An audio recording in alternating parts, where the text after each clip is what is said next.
The autumn of 2008 descends upon Whitmore University like a gilded curtain, transforming the ancient oaks that line the quad into towers of amber and rust. This institution, nestled in the Connecticut countryside, has stood for 243 years, a bastion of old money, older traditions, and the kind of power that whispers rather than shouts. Its Gothic stone buildings rise against the evening sky, their leaded windows glowing with warm light as students hurry between classes, their breath forming small clouds in the crisp October air. The Campanile bell tower chimes 6 times, its deep resonance carrying across manicured lawns where bronze statues of founding fathers keep eternal watch. But tonight, something unprecedented has occurred within these hallowed halls, something that has set the corridors of power buzzing with barely contained excitement and, in certain circles, barely concealed outrage. Dr. Oliver Thames has just been named the 17th president of Whitmore University. At 42 years old, he is not only the youngest person ever to hold this position, but the first black president in the university's long, exclusive history. His appointment represents a seismic shift, a calculated risk by a board of trustees desperately trying to modernize an institution, struggling with declining applications, discrimination lawsuits, and an endowment that took a devastating hit in the economic crisis ravaging the nation. Oliver Thames did not come from their world.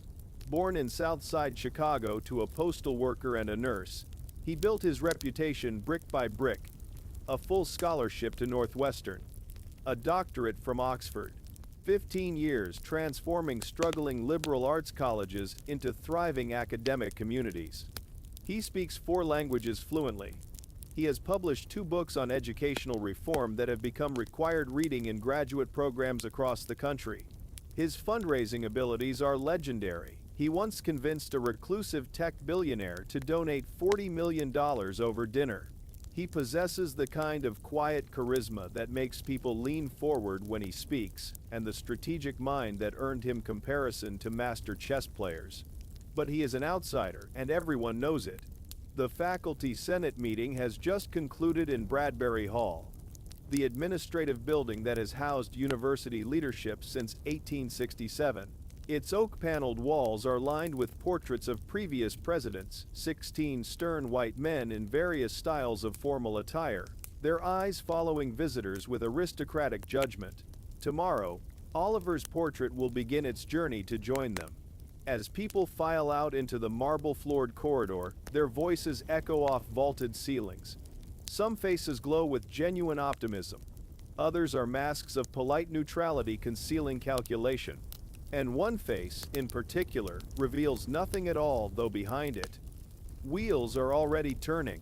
Dean Ian Garrett stands apart from the small clusters of congratulatory conversation, his shoulder against one of the Corinthian columns that line the hallway. He is 51, with silver threading through his dark hair in a way that looks distinguished rather than aging. His suit is impeccably tailored, his posture that of a man who has walked these halls for 27 years and expected to lead them. He watches the celebration with eyes the color of winter ice, his jaw tight despite the pleasant expression he maintains. Ian Garrett has dedicated his life to Whitmore. He started as an assistant professor of political science, worked his way to department chair, then dean of faculty. He knows every donor by name, every trustee's pressure point, every skeleton in every closet. He has managed crises, smoothed over scandals, and kept this institution running while presidents came and went with their grand visions and expensive failures.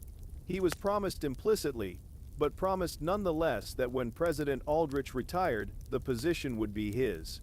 Instead, the board brought in an outsider, a reformer, someone who made them feel progressive and relevant, who could be paraded before alumni and media as proof of Whitmore's evolution, someone who, despite his impressive credentials, couldn't possibly understand the delicate ecosystem of an institution like this. "Quite a day," says a voice beside him. Ian turns to see Roderick Wells, class of '89, heir to a pharmaceutical fortune and a man whose generous donations have kept him perpetually orbiting university affairs. Roderick is 38 but carries himself with the entitled carelessness of someone who has never faced real consequences. His blonde hair is artfully disheveled. His casual blazer probably costs more than most professors make in a month. There is a petulance in his expression tonight, a spoiled child's disappointment. Indeed, Ian replies carefully. Historic. Historic? Roderick repeats, his tone making the word sound bitter. That's one word for it. Do you know who else finds it historic? Delia Monroe. She can't stop talking about how visionary and inspiring it all is. Ian's attention sharpens, though his expression remains unchanged. Delia Monroe, 32 years old, brilliant, beautiful, and the daughter of Senator Marcus Monroe, a man who sits on Whitmore's board of trustees and whose political influence extends into the highest reaches of government. Delia herself is an associate professor of comparative literature, already making waves in her field with her work on post-colonial narratives and marginalized voices. I imagine the faculty is generally pleased, Ian says neutrally. Pleased? Roderick's laugh is short and harsh. She's practically glowing. You should have seen her in there, hanging on his every word during the reception. You'd think. He stops himself, running a hand through his hair in frustration. I've been courting her for 2 years. 2 years of dinners, fundraisers, carefully orchestrated encounters. Her father approves of me. Everyone assumes will eventually. But now this. Ian studies Roderick's face, noting the flush of wounded pride, the way his hands clench and unclench at his sides. In this moment, Ian sees not the privileged heir but a useful tool, a weapon that might be shaped and directed with the right touch. His own disappointment transforms into something colder, more calculating. Delia Monroe is an intelligent woman, Ian says carefully, his voice carrying the weight of measured consideration. Perhaps too intelligent to be swayed by surface attractions. Surface attractions? Roderick's voice rises slightly, then drops as he remembers where they are. I'm hardly superficial, Ian. I have a master's from Harvard Business. I'm on the boards of 3 nonprofits, and my family's foundation has donated millions to education initiatives. Of course, Ian soothes, placing a gentle hand on the younger man's shoulder. I didn't mean to suggest otherwise. What I meant was that someone like Delia, someone who writes about power structures and marginalized voices, might be particularly susceptible to the narrative that President Thames represents. Roderick's brow furrows. Narrative? Think about it, Ian continues, his voice dropping to a conspiratorial whisper. A brilliant black leader rising to prominence at an elite institution. A woman whose academic work focuses on post-colonial literature and social justice. It's almost literary in its appeal. The kind of story that someone with her sensibilities might find irresistible. Through the tall windows of Bradbury Hall, they can see small groups of faculty and students gathered on the steps outside, their animated discussions visible in the pools of light cast by ornate lampposts. The October wind sends leaves skittering across the stone courtyard, and somewhere in the distance, the University Carillon begins its evening concert, Bach's Prelude in C major, floating across the campus like a benediction. You think she's attracted to him because of what he represents? Roderick asks, though the question sounds like he's trying to convince himself as much as seek confirmation. I think, Ian says carefully, that Delia Monroe is a complex woman who has spent her career examining stories of power and transformation, and now she finds herself in the presence of someone who embodies those themes. It would be natural for her to be fascinated. The word fascinated hangs in the air between them like poison disguised as medicine. At that moment, as if summoned by their conversation, Delia Monroe herself appears in the doorway of the faculty lounge across the hall. She moves with the unconscious grace of someone comfortable in her own skin, her dark hair pulled back in an elegant chignon that reveals the graceful line of her neck. She wears a tailored charcoal suit that speaks to both her professional authority and her father's wealth. But her smile is warm and genuine as she speaks to the small group of colleagues surrounding her. Even from across the corridor, her excitement is palpable. Her hands move expressively as she talks, her eyes bright with the kind of intellectual energy that makes her such a compelling teacher. She is beautiful in the way that academic environments often overlook, not the conventional prettiness of sorority houses or faculty wives' luncheons, but the deeper allure of intelligence fully engaged with the world. She does seem animated, Roderick observes, his voice tight.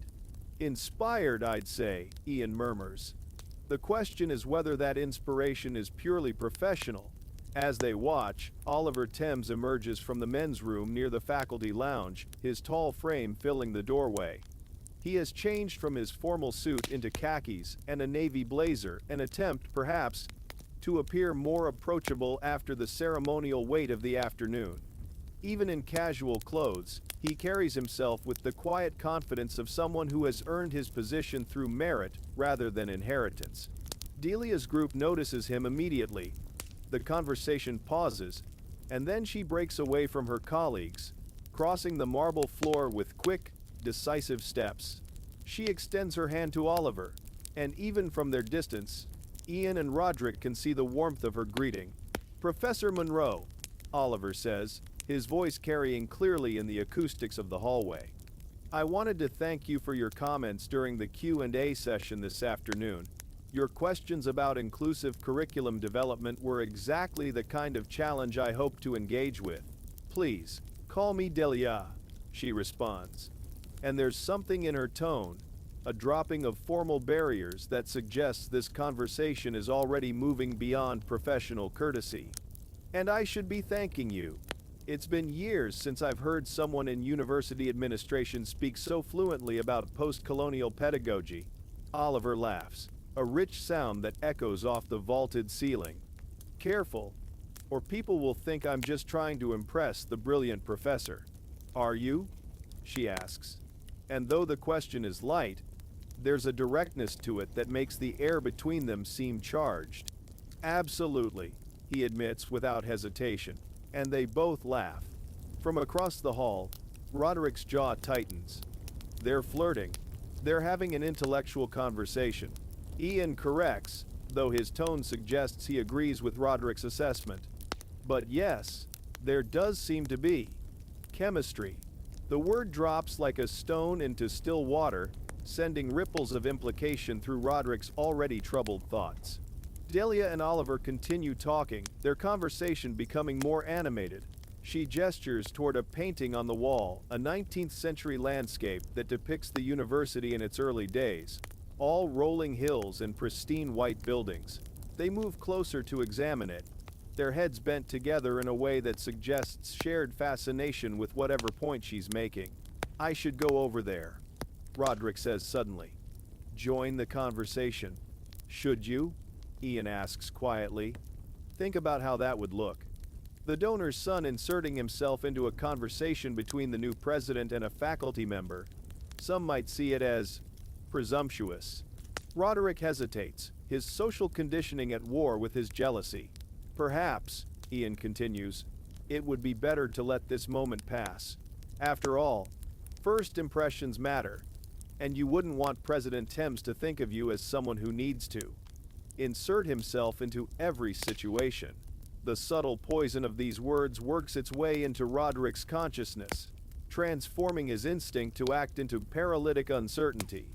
He remains frozen, watching as Delia and Oliver continue their conversation, noting every smile, every gesture, every moment of shared understanding. "Besides," Ian adds, his voice barely above a whisper, "true connections can't be forced. If there's something real between you and Delia, it will survive whatever temporary fascination she might feel for our new president." The evening deepens around Whitmore University, and the reception has moved from formal proceedings to intimate clusters of conversation. In the president's office on the third floor of Bradbury Hall, Oliver Thames stands before the tall windows that overlook the main quad, his reflection ghost-like against the darkness beyond. The office still bears traces of his predecessor, heavy mahogany furniture, leather-bound books, and a portrait of the university's founder gazing down with patrician disapproval. Tomorrow, he will begin making this space his own. Tonight, he allows himself a moment of quiet contemplation. Impressive view. Comes a voice from the doorway. Oliver turns to find Delia Monroe entering, carrying 2 cups of coffee from the reception downstairs. She has loosened her hair from its formal chignon, letting it fall in soft waves around her shoulders. The transformation makes her seem younger, more approachable, though no less striking. Professor Monroe Delia. He corrects himself, accepting the offered cup. I was hoping we'd have a chance to continue our conversation.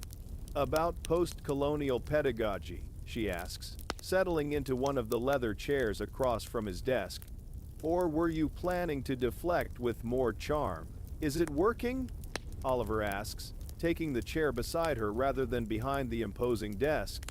The gesture doesn't go unnoticed, a deliberate choice to meet her as an equal rather than assert institutional authority.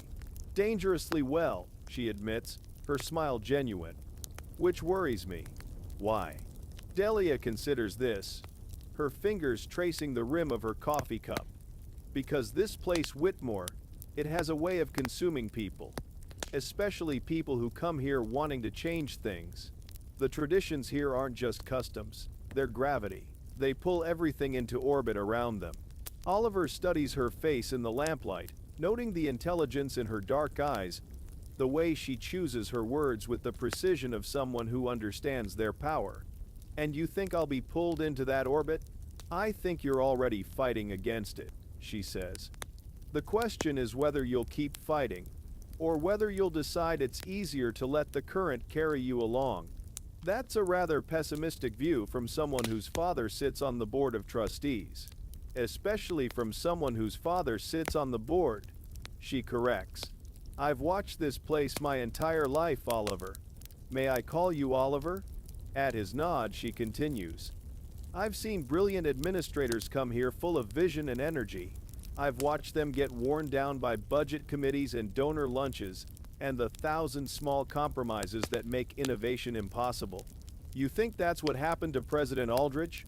I think President Aldrich came here 20 years ago, wanting to democratize higher education.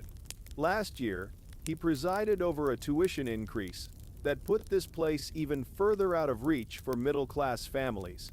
Her tone is gentle, but the criticism is clear.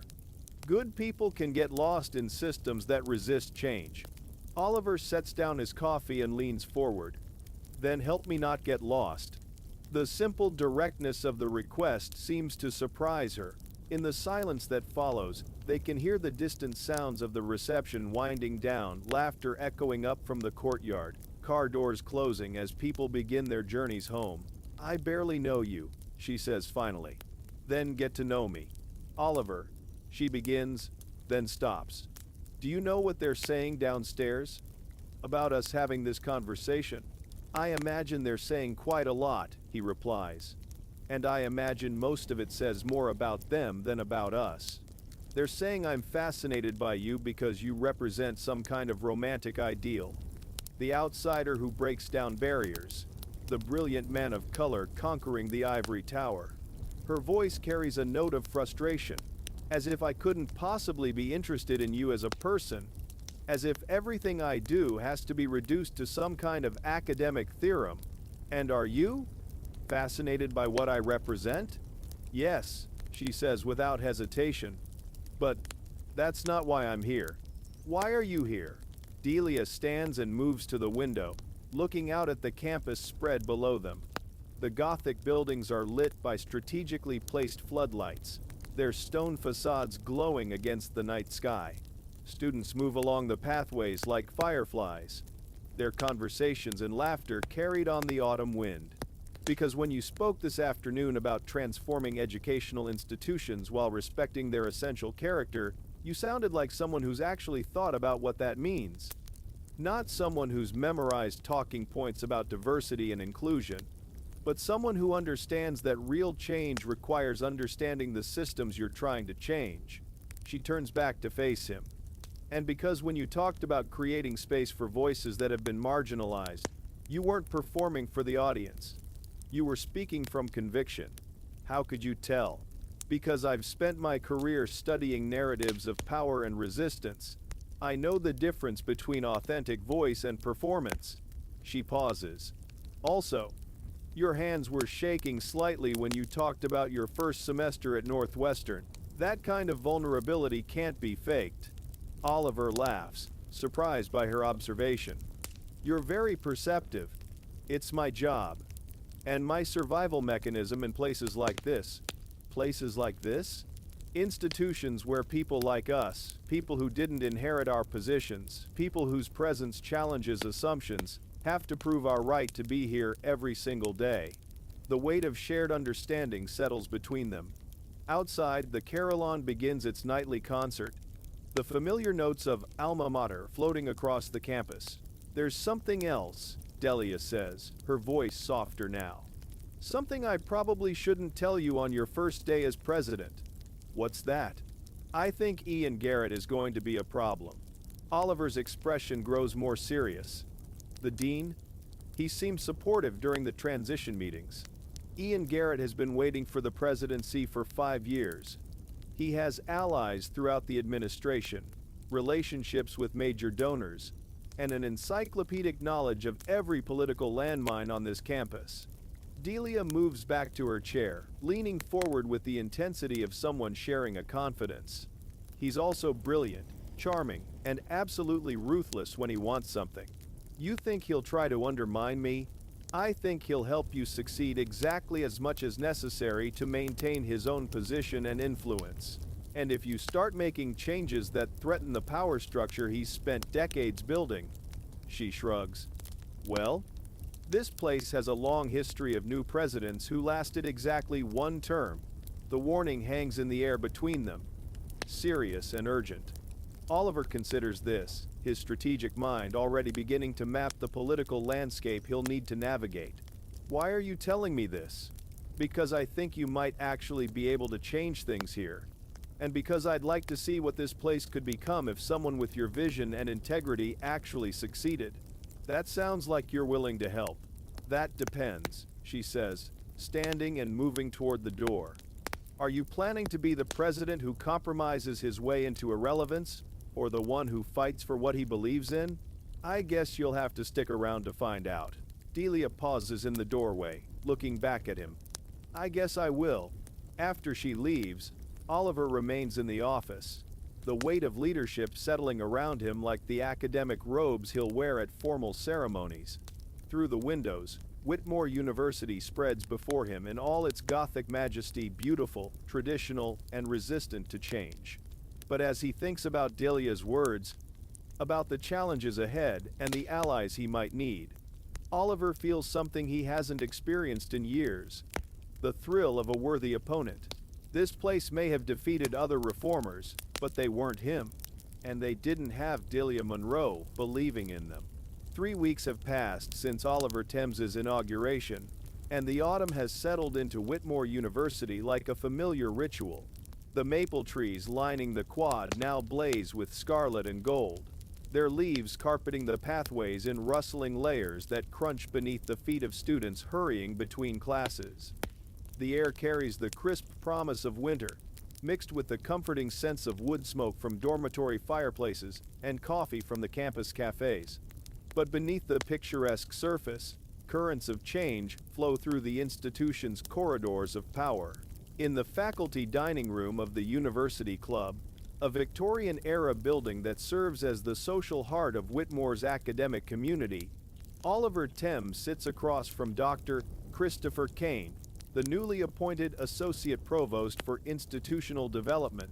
Chris is 34, with the kind of earnest enthusiasm that either charms or irritates, depending on one's perspective. His sandy hair is slightly disheveled from his habit of running his fingers through it when excited, and his tie is perpetually askew despite his attempts at professional presentation. The preliminary enrollment numbers are extraordinary, Chris says, spreading printouts across the mahogany table between their lunch plates. Applications are up 18% from last year, and more importantly, we're seeing a significant increase in diversity across all metrics. Economic, racial, geographic. Students are responding to the messaging about Whitmore's evolution. Oliver studies the data, his coffee growing cold as he absorbs the implications. What about retention funding? Are we prepared to support these students once they arrive?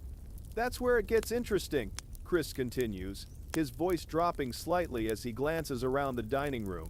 Several faculty members sit at nearby tables, their conversations creating a low hum of academic discourse punctuated by the gentle clink of silverware against china. I've identified several potential funding streams.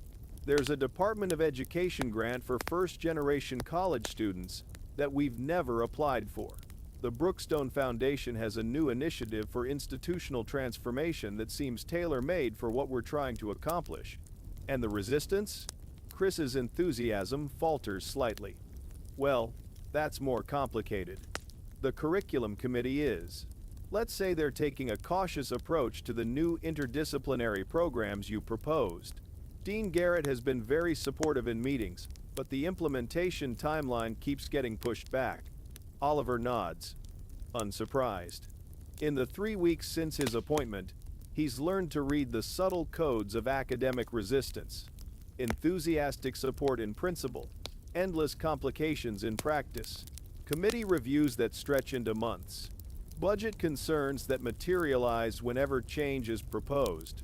What's your read on Garrett? Oliver asks quietly. Chris hesitates, his natural diplomacy warring with his loyalty to Oliver. He's incredibly knowledgeable about how things work here. His institutional memory is invaluable, and he has relationships with donors that go back decades. But, sometimes I get the feeling that he's managing you rather than working with you. Like he's trying to slow down your momentum just enough to maintain control. Before Oliver can respond, a familiar voice interrupts their conversation. Gentlemen, I hope I'm not intruding. They look up to see Ian Garrett approaching their table, impeccably dressed in a charcoal suit that speaks to both his authority and his attention to detail. His smile is warm and collegial, but something in his pale eyes suggests calculation. Ian, Oliver says, standing to shake his hand. Please join us.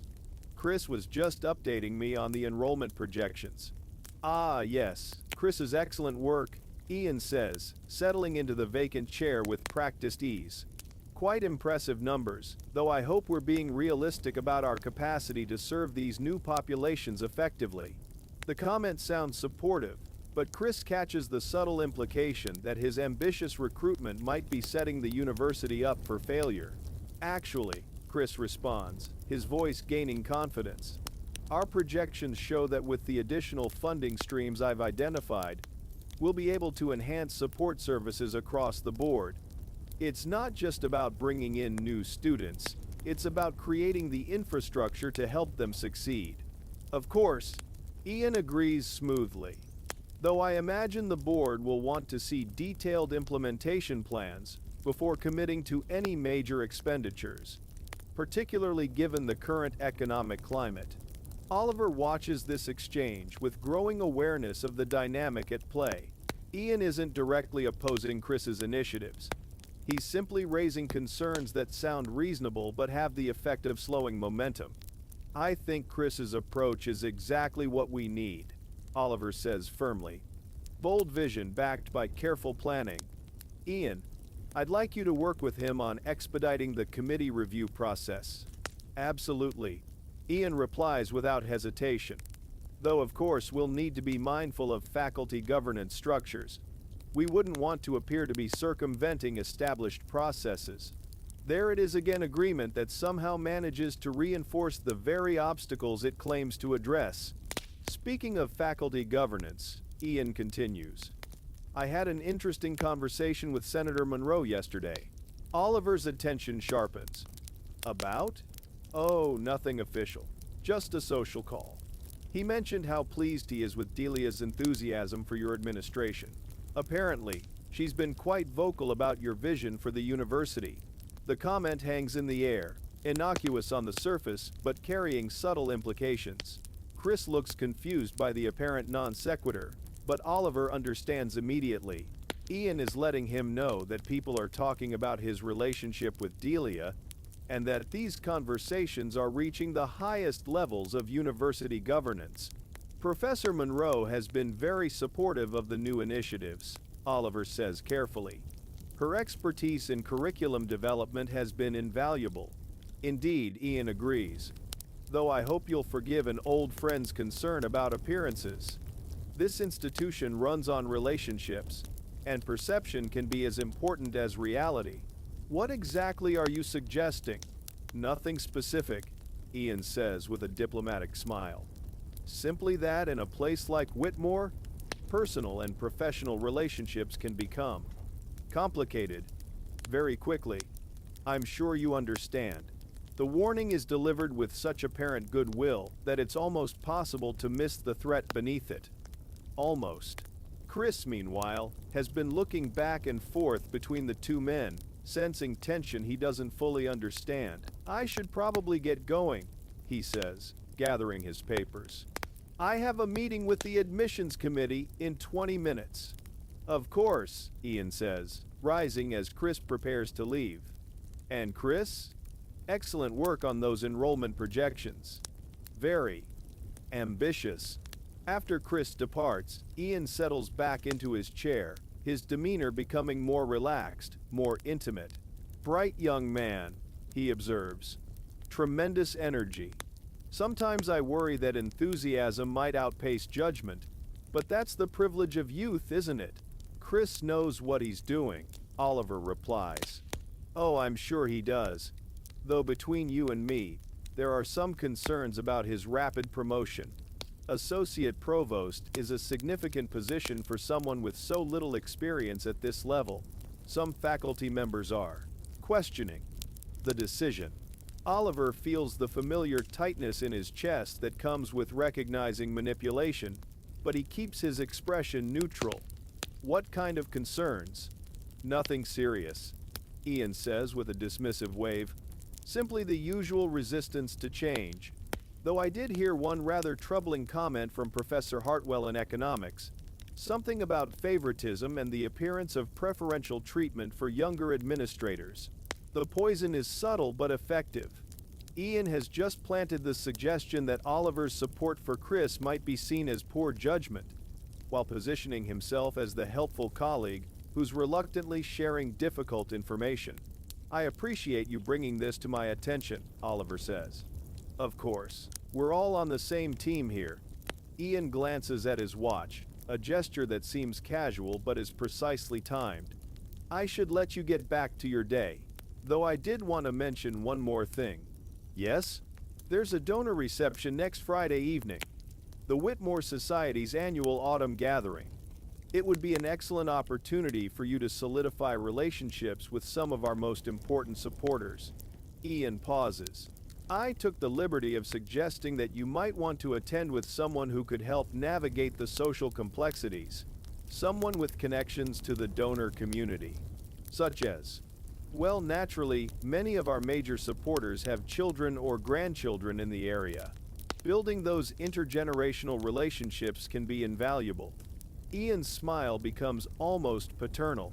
Roderick Wells, for instance, has expressed interest in becoming more involved in university affairs. His family's foundation has been extraordinarily generous over the years. The suggestion lands like a chess piece being moved into position. Ian is proposing that Oliver attend the most important social event of the semester with Roderick Wells, effectively signaling to the entire donor community that Oliver endorses Roderick's pursuit of Delia Monroe. I'll consider it, Oliver says neutrally. Excellent, Ian replies, standing to leave. I think you'll find that the right alliances can make all the difference in a place like this. The following evening finds Oliver Thames in his private study, a smaller, more intimate space adjacent to his formal office in Bradbury Hall. Unlike the imposing presidential suite, with its mahogany furniture and institutional portraits, this room reflects his personal taste. Books line every available wall. Works on educational theory mixed with poetry collections, biographies of civil rights leaders alongside novels by authors from across the African diaspora. A jazz playlist emanates softly from hidden speakers. Miles Davis's trumpet weaving through the autumn rain that patters against the tall windows. Oliver sits at an antique writing desk, reviewing budget proposals by lamplight, when a soft knock interrupts his concentration. "Come in," he calls, expecting to see his assistant with the evening's correspondence. Instead, Delia Monroe appears in the doorway, her hair damp from the rain, a leather satchel slung over her shoulder. She wears jeans and a cream-colored sweater, a departure from her usual professional attire that makes her seem younger, more approachable. "I'm sorry to interrupt," she says, hesitating at the threshold. "I saw the light on and thought you might still be working." "Always," Oliver admits, setting aside his papers. "Please, come in. Can I get you some tea? Coffee?" "Tea would be lovely," she says, settling into the leather armchair across from his desk. "I just finished a faculty senate subcommittee meeting that lasted 3 hours and accomplished approximately nothing." Oliver moves to a small electric kettle in the corner, one of the few personal touches he's added to the space. "Let me guess. Curriculum reform? Budget allocation for new interdisciplinary programs. Apparently, every proposed change requires 17 different committee approvals, none of which can be scheduled until the committee members have had time to properly consider the implications." Her tone carries the frustration of someone who understands bureaucratic stonewalling when she sees it.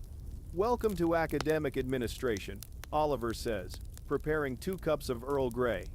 "I'm beginning to think the real skill isn't vision or leadership. It's patience." "Is that what Ian Garrett has been telling you?" Oliver pauses in his tea preparation, studying her face. "Why do you ask?" "Because patience is his favorite weapon. He's been using it to neutralize reformers for 20 years. Delia accepts the offered cup, wrapping her fingers around its warmth. He encourages bold ideas, then buries them in process. He supports innovation, then raises concerns about implementation. By the time anything actually happens, the moment for change has passed. You seem to know him well. I've been watching him operate since I was a graduate student here. He's brilliant at reading people, finding their pressure points, understanding exactly how much resistance to apply to stop momentum without appearing obstructionist." She sips her tea thoughtfully. "The question is whether you're going to let him do it to you." Oliver settles back into his chair, considering her words. Outside, the rain has intensified, drumming against the windows with increasing urgency. The sound creates a cocoon of intimacy around their conversation. "This afternoon he suggested I attend the Whitmore Society reception with Roderick Wells," Oliver says carefully, "as a way of building donor relationships." Delia's cup freezes halfway to her lips. "Roderick Wells. You know him." "I know him." Her voice carries a note of resignation mixed with something sharper, disappointment perhaps, or recognition of a trap being set. "His family has been major donors for 3 generations. He's been persistent in his interest in me." "Persistent how?" "Flowers delivered to my office. Invitations to exclusive events. Carefully orchestrated encounters at faculty gatherings." She sets down her cup with a small, sharp sound. "He's not malicious. Exactly. Just entitled. He assumes that his wealth and family connections make him an appropriate match for a senator's daughter. And Ian knows about his interest in you. Ian knows about everyone's interest in everyone. It's his particular talent." Delia stands and moves to the window, looking out at the rain-soaked campus. The Gothic buildings are barely visible through the storm, their stone facades blurred into impressionist shadows. He also knows that if you appear at the most important social event of the year with Roderick, it sends a very specific message to the donor community, which is that you endorse Roderick's courtship, that you understand the importance of maintaining traditional alliances, that you're willing to play the game according to established rules. She turns back to face him. "It would be a very effective way of containing you." Oliver processes this, his strategic mind mapping the political implications. "Because it would demonstrate that I can be managed." "Exactly. And it would also..." She hesitates, then continues with characteristic directness.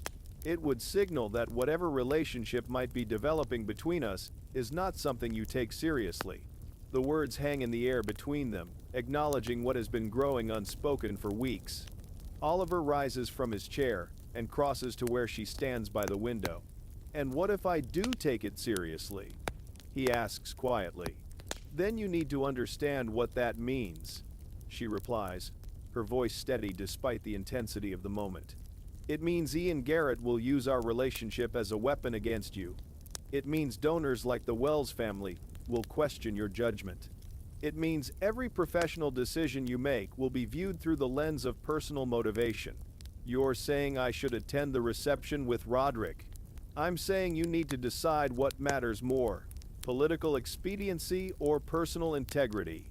Oliver studies her face in the lamplight, noting the challenge in her dark eyes, the way she holds herself with the poise of someone who refuses to make things easy even when she wants something desperately.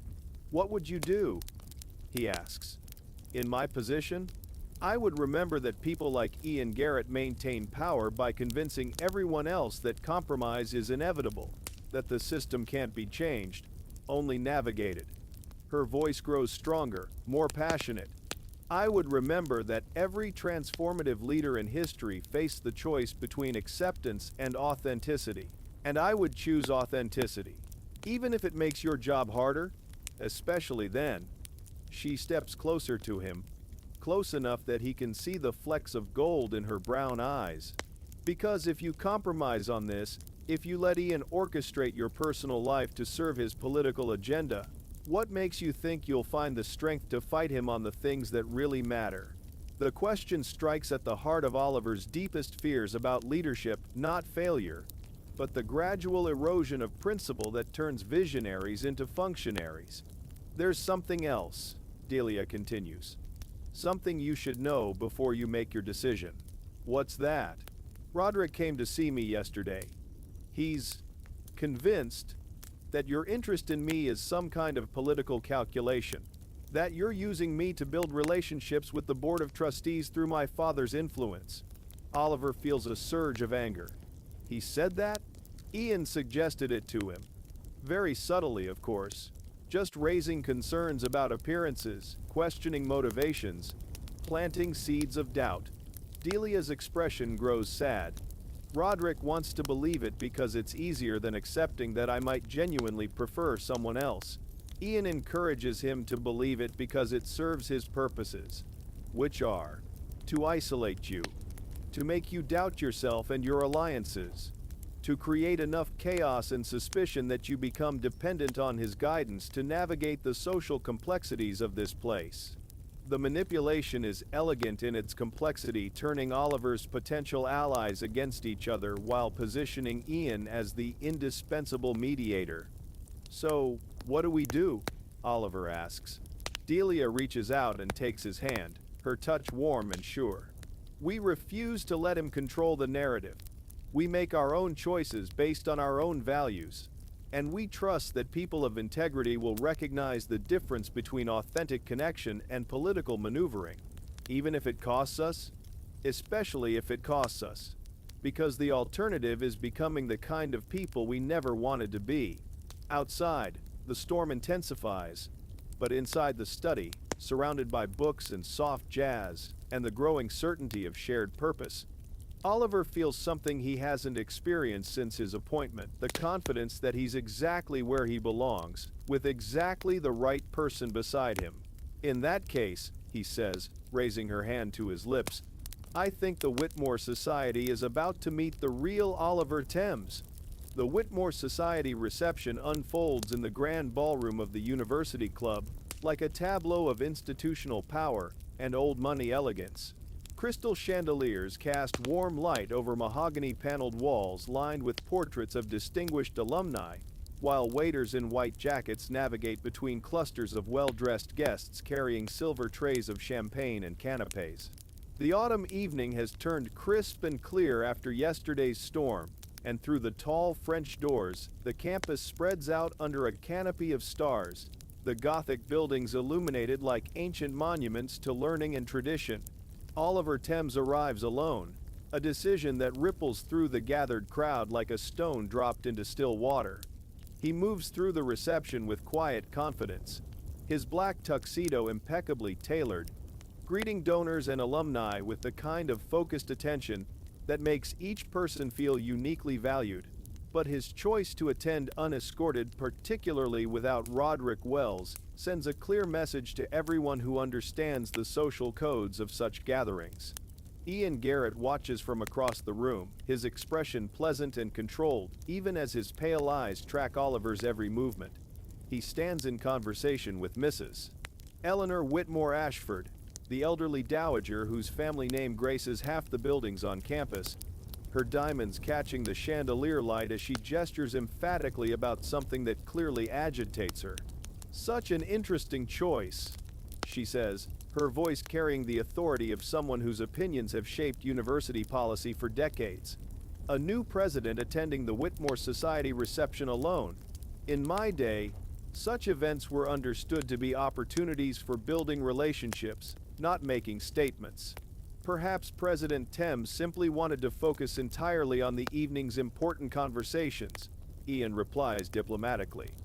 "Though I do worry that he might not fully understand the social complexities of these gatherings." Mrs. Whitmore Ashford's eyebrows arch with interest. "Complexities? Oh, nothing serious," Ian continues with practiced reluctance, as if sharing information he'd rather keep private. "Simply that there are certain expectations about how university leadership presents itself at donor events. Traditions that help maintain the delicate balance between innovation and stability." Before Mrs. Whitmore Ashford can respond, a stir near the main entrance draws their attention. Delia Monroe has arrived, and her presence transforms the atmosphere in the room with electric intensity. She wears a midnight blue evening gown that flows like water when she moves, her hair swept up in an elegant chignon that reveals the graceful line of her neck. But it's not just her beauty that commands attention, it's the confidence with which she carries herself, the intelligence that sparkles in her dark eyes as she surveys the room. Roderick Wells immediately breaks away from his conversation with a group of young alumni and moves toward her with the determined stride of someone claiming what he believes is rightfully his. He's handsome in his tuxedo, his blonde hair perfectly styled, his smile bright with the kind of charm that money can buy but not authenticate. "Delia," he says, reaching her before anyone else can intercede, "you look absolutely stunning tonight." "Thank you, Roderick," she replies with polite warmth that stops just short of encouragement. "It's always lovely to see the alumni so enthusiastic about supporting the university. I was hoping," Roderick continues, lowering his voice to create an atmosphere of intimacy despite the crowded room, "that we might continue the conversation we started yesterday, about the ways someone with my family's resources might contribute to President Thames's vision for institutional development." The request sounds generous on the surface, but Delia catches the implication immediately that any support for Oliver's initiatives would flow through Roderick's influence, making him an indispensable intermediary.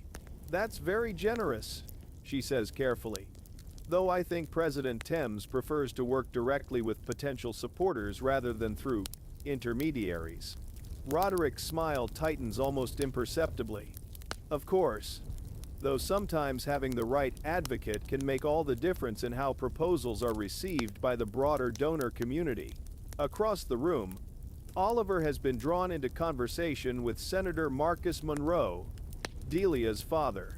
The senator is a man of medium height but commanding presence, his silver hair and expensive suit speaking to both his political authority and his comfort in these settings. Their conversation appears cordial, but Oliver can sense an undercurrent of evaluation, a father taking the measure of the man who has captured his daughter's interest. "Impressive first month," Senator Monroe says, swirling his whiskey. "The enrollment numbers Chris Kane shared with the board were particularly encouraging." "Chris has been invaluable," Oliver replies. "His ability to identify funding opportunities and build bridges between academic vision and practical implementation is exactly what we need." "Yes, young Kane," the senator muses. rapid promotion for someone so early in his career. Some might question whether such advancement was earned, or simply reflects your preference for working with people who share your perspective. The comment carries the same subtle poison that seems to flow through every conversation at these events, support laced with skepticism, compliments edged with warnings. Chris Kane was promoted because he's brilliant, hardworking, and completely committed to student success, Oliver says firmly. His age and background are irrelevant to his qualifications. Of course, Senator Monroe agrees smoothly. Though in environments like this, perception can be as important as reality. People do talk. Before Oliver can respond, he notices a commotion near the center of the room. Delia has broken away from Roderick and is moving toward the exit, her expression controlled but her posture suggesting barely contained frustration. Roderick follows her, his face flushed with what might be embarrassment or anger. Oliver excuses himself from Senator Monroe and intercepts Delia near the French doors leading to the terrace. "Everything all right?" he asks quietly. "Mr. Wells seems to have formed some very specific opinions about my motivations for supporting your administration," she replies, her voice tight with suppressed emotion.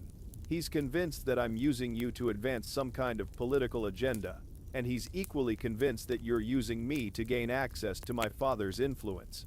Oliver's jaw tightens. He said that? Ian Garrett said it. Roderick just believes it. Delia glances back at the reception, where conversations have resumed, but with an undercurrent of tension that suggests their exchange hasn't gone unnoticed. The question is what we do about it. Oliver considers this, his strategic mind weighing options against consequences. He can feel the weight of watching eyes, can sense the way their conversation is being observed and interpreted by everyone in the room. This is the moment Ian Garrett has been orchestrating the choice between personal authenticity and political prudence, played out before an audience of the university's most powerful supporters. "We tell the truth," Oliver says, extending his arm to her. "Would you honor me with a dance?" Delia studies his face, reading the determination there, understanding that he's choosing to make their relationship public despite the political risks. "Are you sure?" she asks softly. "This can't be undone." "I'm sure," he replies. "I didn't come here to hide who I am or what I believe in." They move together onto the small dance floor that has been set up near the orchestra, and as they begin to waltz to a Gershwin melody, conversations around the room gradually fade to whispers. Every eye follows their movement. Every mind calculates the implications of what they're witnessing. The university's first black president dancing with the daughter of a board trustee, declaring their connection to everyone who matters. From his position near the bar, Ian Garrett watches with an expression of pleasant neutrality that conceals the cold satisfaction beneath. This is exactly what he wanted Oliver, making a choice that will alienate conservative donors, create gossip and speculation, and provide endless ammunition for those who question his judgment. The trap is closing, and Oliver Thames has walked into it willingly, guided by the very integrity that makes him dangerous to the existing power structure. The music swells around them, and for this moment, in each other's arms, Oliver and Delia exist in a space beyond politics and calculation. But tomorrow, the real battle begins. November arrives at Whitmore University with a bitter wind that strips the last leaves from the ancient oaks and sends students hurrying across the quad with their coat collars turned up against the cold. The Gothic buildings stand stark against gray skies, their stone facades darkened by the season's persistent rain. Inside the heated corridors of Bradbury Hall, however, the atmosphere crackles with a different kind of chill, the cold tension of institutional politics reaching a boiling point. Oliver Thames sits in his office reviewing the latest enrollment reports when his assistant announces that Ian Garrett is here to see him, despite having no scheduled appointment. Through the tall windows behind his desk, Oliver can see students gathered around the steps of the library, their animated discussions creating small clouds of breath in the frigid air. "Ian," Oliver says, rising to greet his visitor. "What brings you by?" Something rather delicate, I'm afraid, Ian replies, settling into the chair across from Oliver's desk with the carefully measured movements of someone bearing unwelcome news. His expression carries the perfect balance of concern and reluctance, a masterclass in appearing to share information he'd rather keep private. I'd hoped to handle this quietly, but it's reached a point where you need to be aware of the situation, Ian continues, reaching into his leather portfolio. It concerns Chris Kane. Oliver's attention sharpens. Over the past month, Chris has become one of his most trusted allies, implementing innovative recruitment strategies and building bridges between academic departments with impressive skill. His enthusiasm and fresh perspective have been invaluable in pushing through reforms that might otherwise have stalled in committee. What about Chris? There have been some irregularities in his expense reports, Ian says, sliding a folder across the desk. Nothing criminal, you understand, but patterns that raise questions about judgment and adherence to university policies. Oliver opens the folder to find photocopies of expense reports, travel receipts, and meeting documentation. At first glance, everything appears routine: conferences attended, recruiting trips taken, business meals with prospective donors and academic partners. I'm not seeing the problem, Oliver says after reviewing several pages. Look more carefully at the dates and locations, Ian suggests gently. Cross-reference them with Professor Monroe's travel schedule for her research presentations. Oliver's blood runs cold as the implications become clear. According to the documents, Chris Kane has attended several of the same academic conferences as Delia Monroe over the past 2 months. The overlap could be coincidental after all. Educational professionals often attend the same industry events. But the pattern suggests something more systematic. You're suggesting what, exactly? I'm not suggesting anything, Ian replies with practiced neutrality. I'm simply sharing information that came to my attention during a routine audit. But others have noticed the pattern, and they're beginning to ask questions. What kind of questions? Ian sighs, as if the conversation pains him. Whether Mr. Kane's rapid promotion might have been influenced by personal considerations, whether his close working relationship with Professor Monroe extends beyond professional collaboration, whether certain decisions might have been made for reasons that have nothing to do with university business. The accusations hit Oliver like physical blows, each one precisely calculated to wound. Ian isn't directly stating anything scandalous, but he's creating a narrative that transforms innocent professional interactions into evidence of impropriety. That's ridiculous, Oliver says.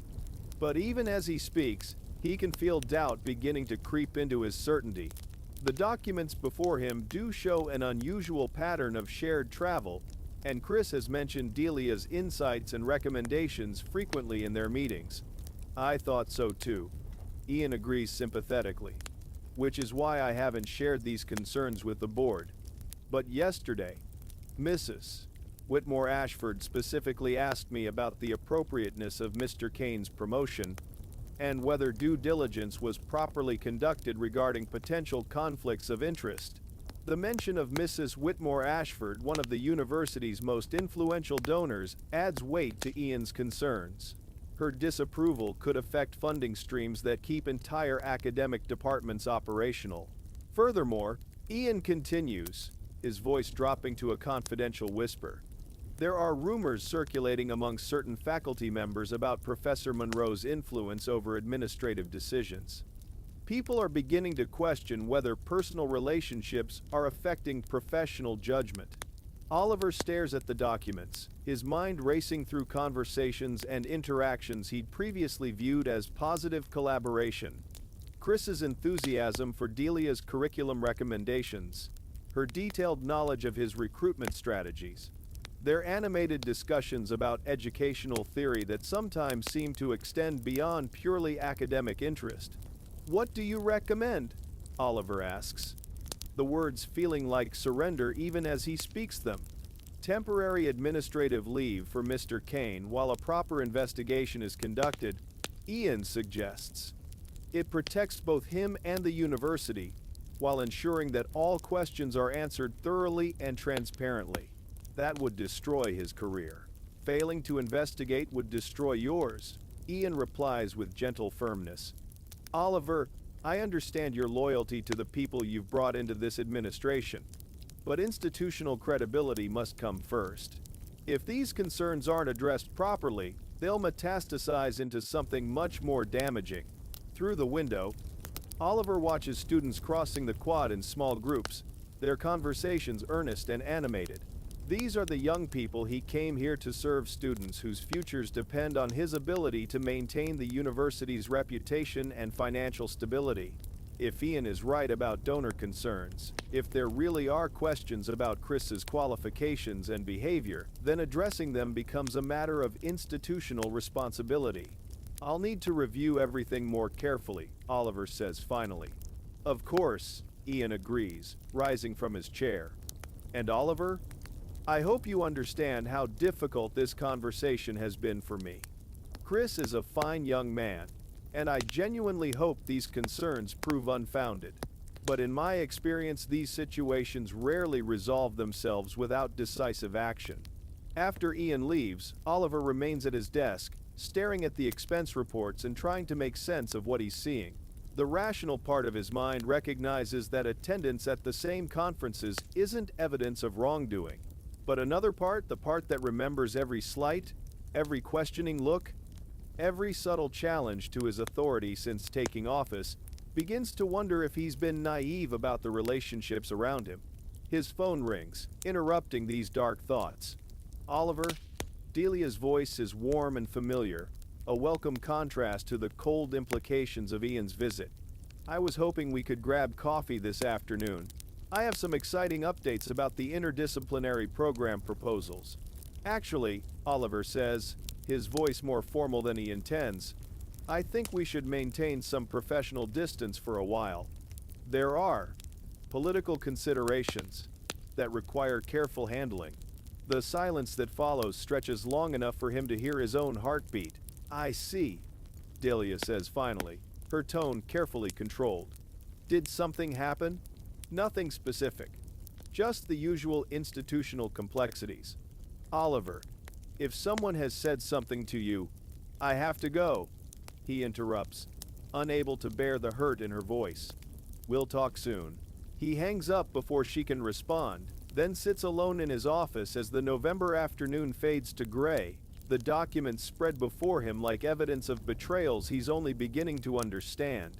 Outside, the wind picks up, sending dead leaves skittering across the empty quad like whispers of things lost and trust broken. 2 days pass in the kind of institutional silence that feels more ominous than any open conflict.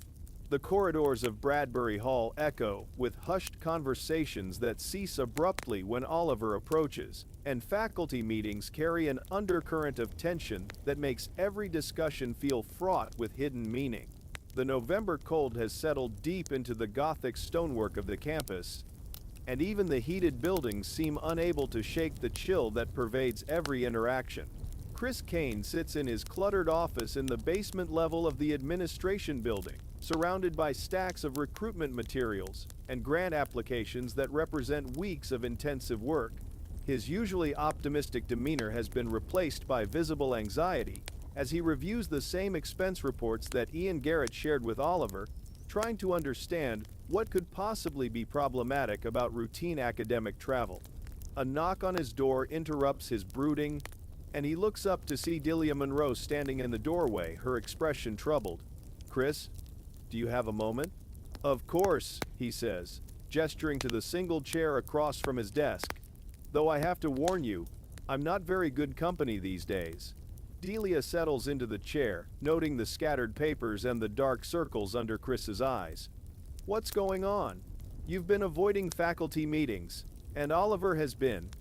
She pauses, searching for the right words. Different. Distant.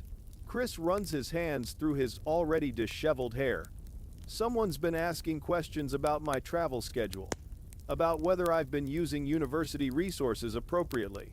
Ian Garrett called it a routine audit, but there's nothing routine about the way people have been looking at me.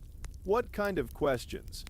Whether I've been attending conferences for legitimate educational purposes or for other reasons. His voice drops, embarrassment coloring his words. They're suggesting that I've been using university funds to follow you around the country. Delia's expression grows sharp with understanding. That's ridiculous. We've attended some of the same conferences because we work in related fields. It's not uncommon for education professionals to. I know that. You know that. But apparently, there are people who see a pattern where none exists. Chris leans back in his chair, frustration evident in every line of his body. The worst part is that Oliver seems to be taking it seriously. Yesterday, he asked me to provide detailed justifications for every trip I've taken since my promotion. He's being pressured, Delia says quietly. Ian Garrett is very good at making reasonable requests that have unreasonable implications. You think Ian is behind this? I think Ian is behind everything that's been happening since Oliver's inauguration. Delia stands and moves to the small window that offers a view of the campus loading dock. A distinctly unglamorous perspective that matches the basement office's position in the log university hierarchy. The question is what we do about it. Before Chris can respond, footsteps echo in the hallway outside his office. Both of them turn toward the door as Ian Garrett appears. His expression carrying the perfect blend of concern and authority. Mr. Kane, Professor Monroe, he says, stepping into the office without invitation. I'm sorry to interrupt, but there's been a development that requires immediate attention. Chris feels his stomach drop. What kind of development? Mrs. Whitmore Ashford has formally requested a review of recent administrative appointments and resource allocations, Ian explains with practiced regret. Specifically, she's raised questions about the criteria used for your promotion and the oversight of your subsequent activities. The words land like hammer blows. Mrs. Whitmore Ashford's formal involvement transforms what might have been manageable gossip into an institutional crisis that could affect funding and accreditation. That's preposterous, Delia says, her voice sharp with anger. Chris's qualifications are impeccable, and his work has exceeded every performance metric. I couldn't agree more, Ian replies smoothly. Which is why I've recommended that we conduct a thorough and transparent review that will put all these concerns to rest. Unfortunately, until that review is complete, university policy requires that Mr. Kane be placed on administrative leave. Chris goes pale. Administrative leave? Purely precautionary, Ian assures him. It protects both you and the university while ensuring that the investigation is conducted without any appearance of impropriety. I'm sure you understand. I understand that you're destroying an innocent man's career to serve some political agenda, Delia says. Her composure finally cracking. Ian turns to her with an expression of patient disappointment.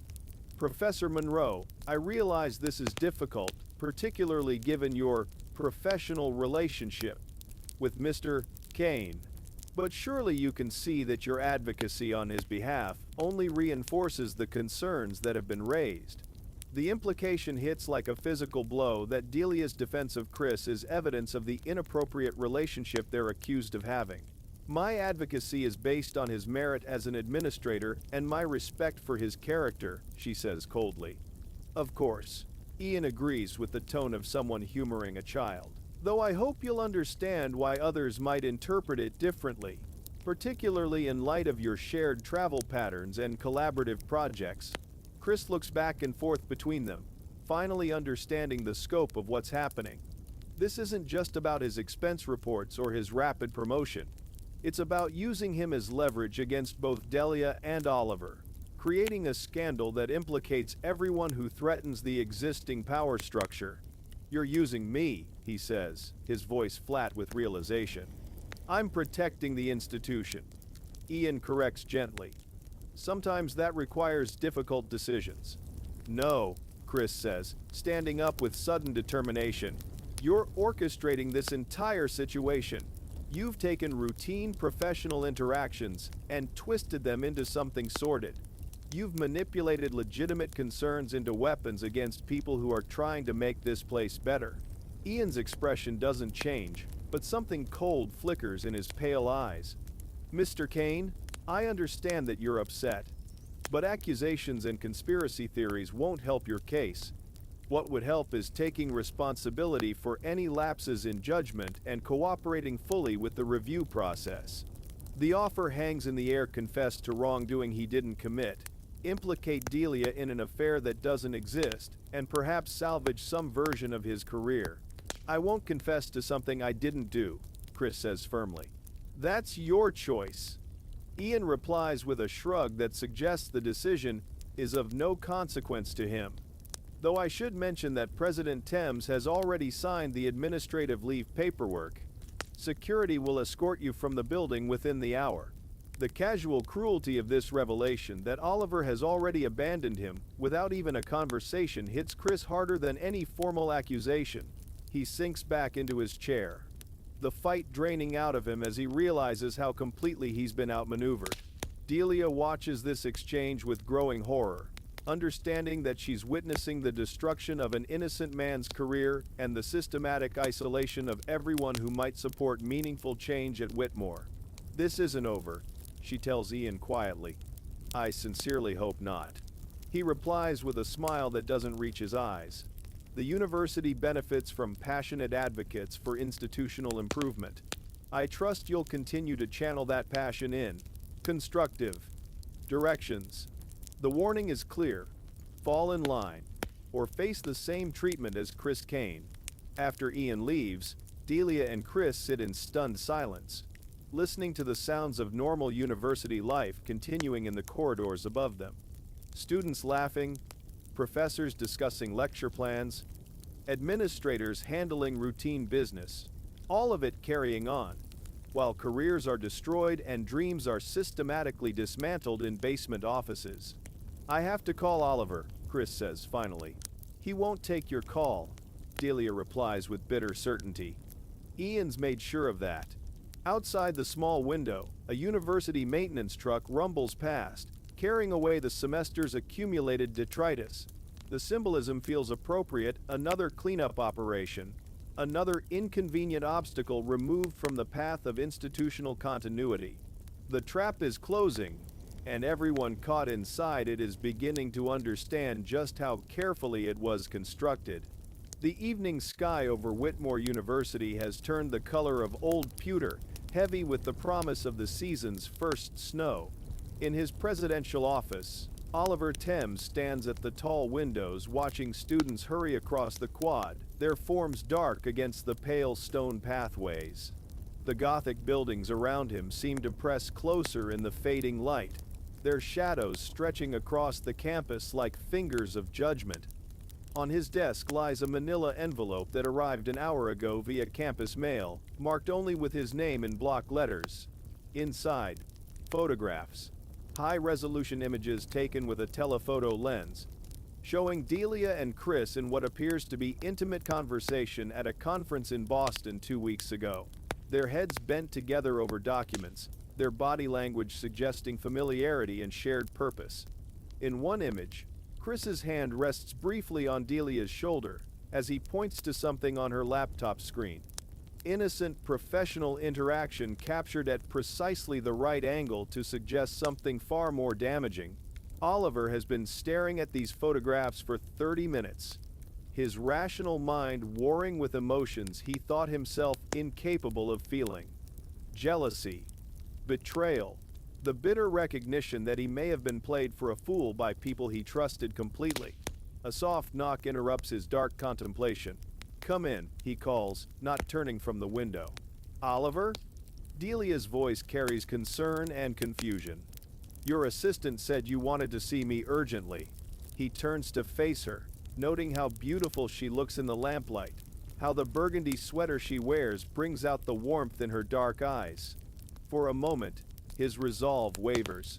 Then his gaze falls on the photographs spread across his desk, and his heart hardens again.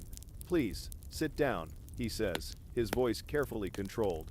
Delia settles into the chair across from his desk, her expression growing troubled as she studies his face.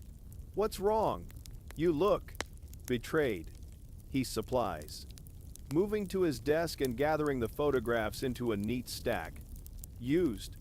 Manipulated by people I trusted implicitly. Oliver, what are you talking about? Instead of answering, he slides the photographs across the desk toward her.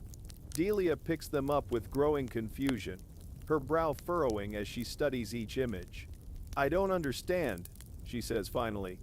These are from the Educational Innovation Conference in Boston. Chris and I were reviewing his presentation materials.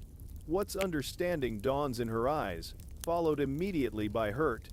You think these prove something sordid? They prove that you and Chris Kane have been lying to me about the nature of your relationship, Oliver says, his voice growing colder. They prove that my instincts about people I care about have been catastrophically wrong.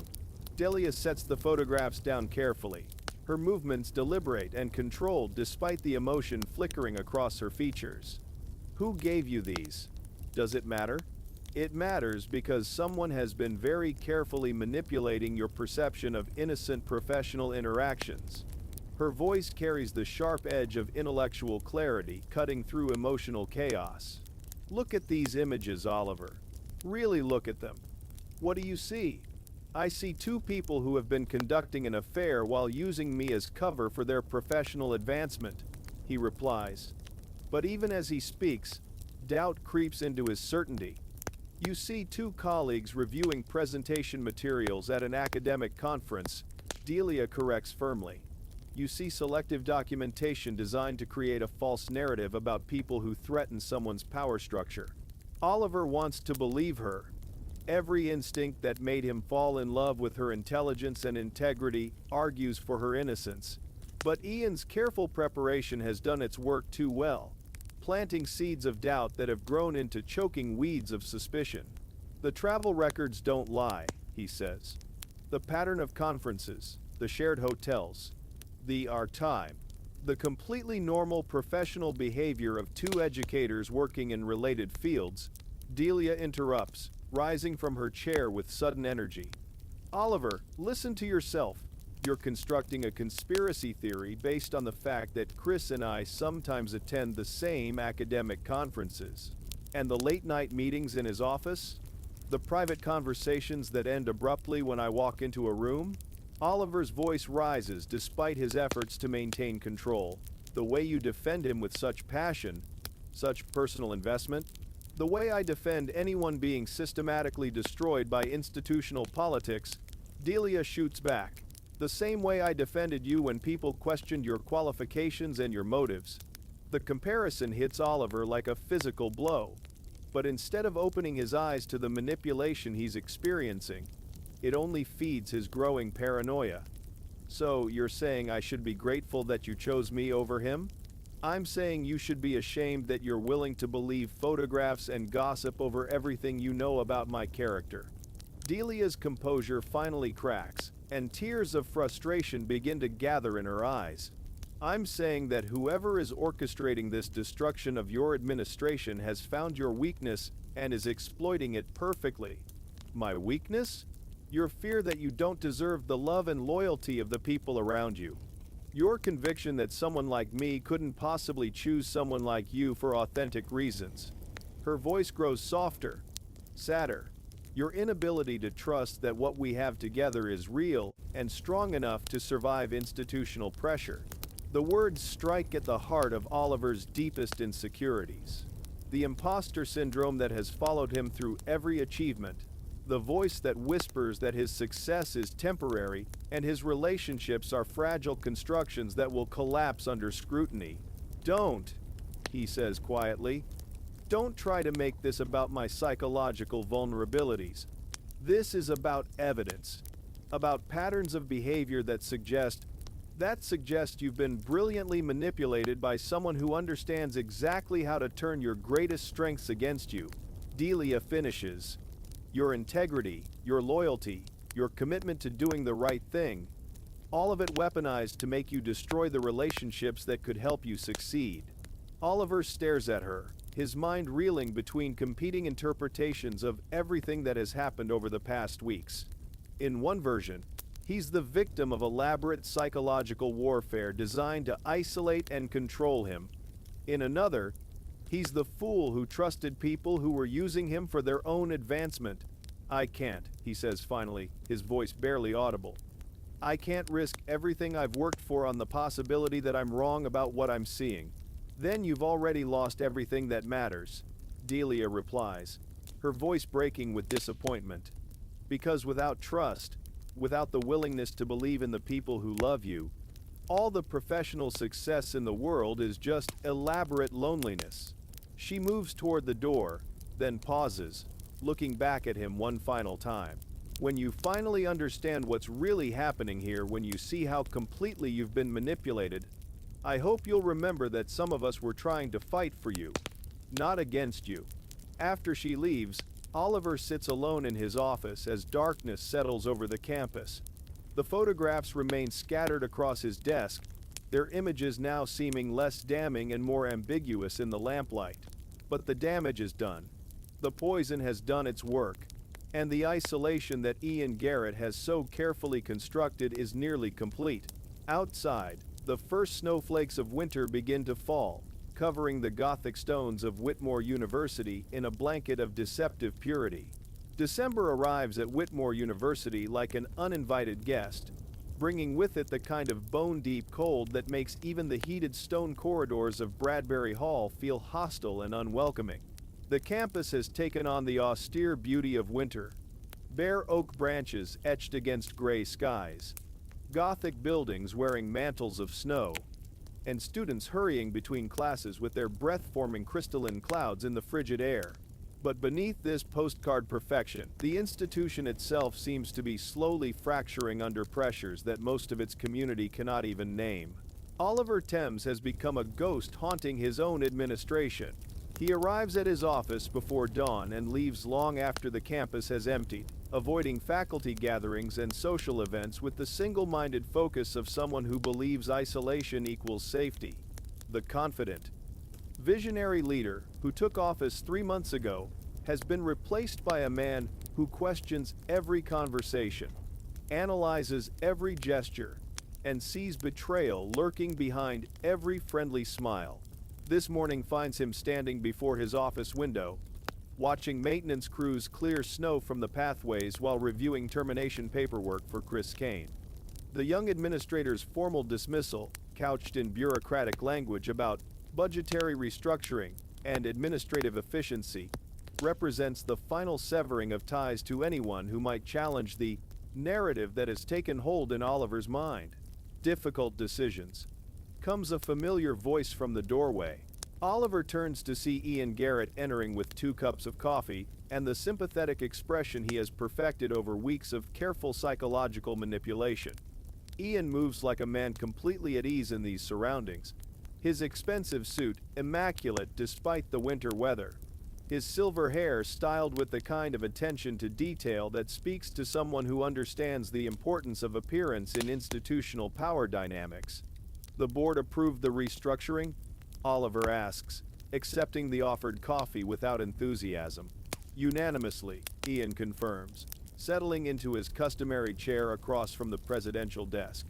Though I should mention that Senator Monroe asked specifically about the circumstances surrounding Mr. Kane's departure. Oliver's hand tightens around his coffee cup.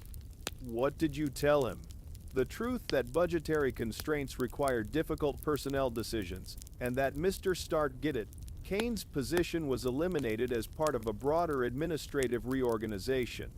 Ian's tone carries the practiced neutrality of someone delivering unpleasant but necessary information. He seemed satisfied with that explanation, though he did express some concern about faculty morale. The mention of Senator Monroe Delia's father sends a familiar spike of pain through Oliver's chest. In the 2 weeks since their confrontation over the photographs, he has had no direct contact with Delia, though he hears reports of her activities through the intricate gossip network that connects every corner of university life.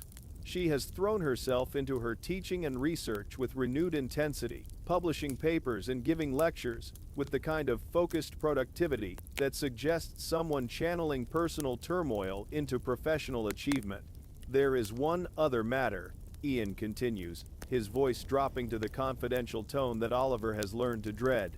Mrs. Whitmore Ashford has requested a private meeting with you.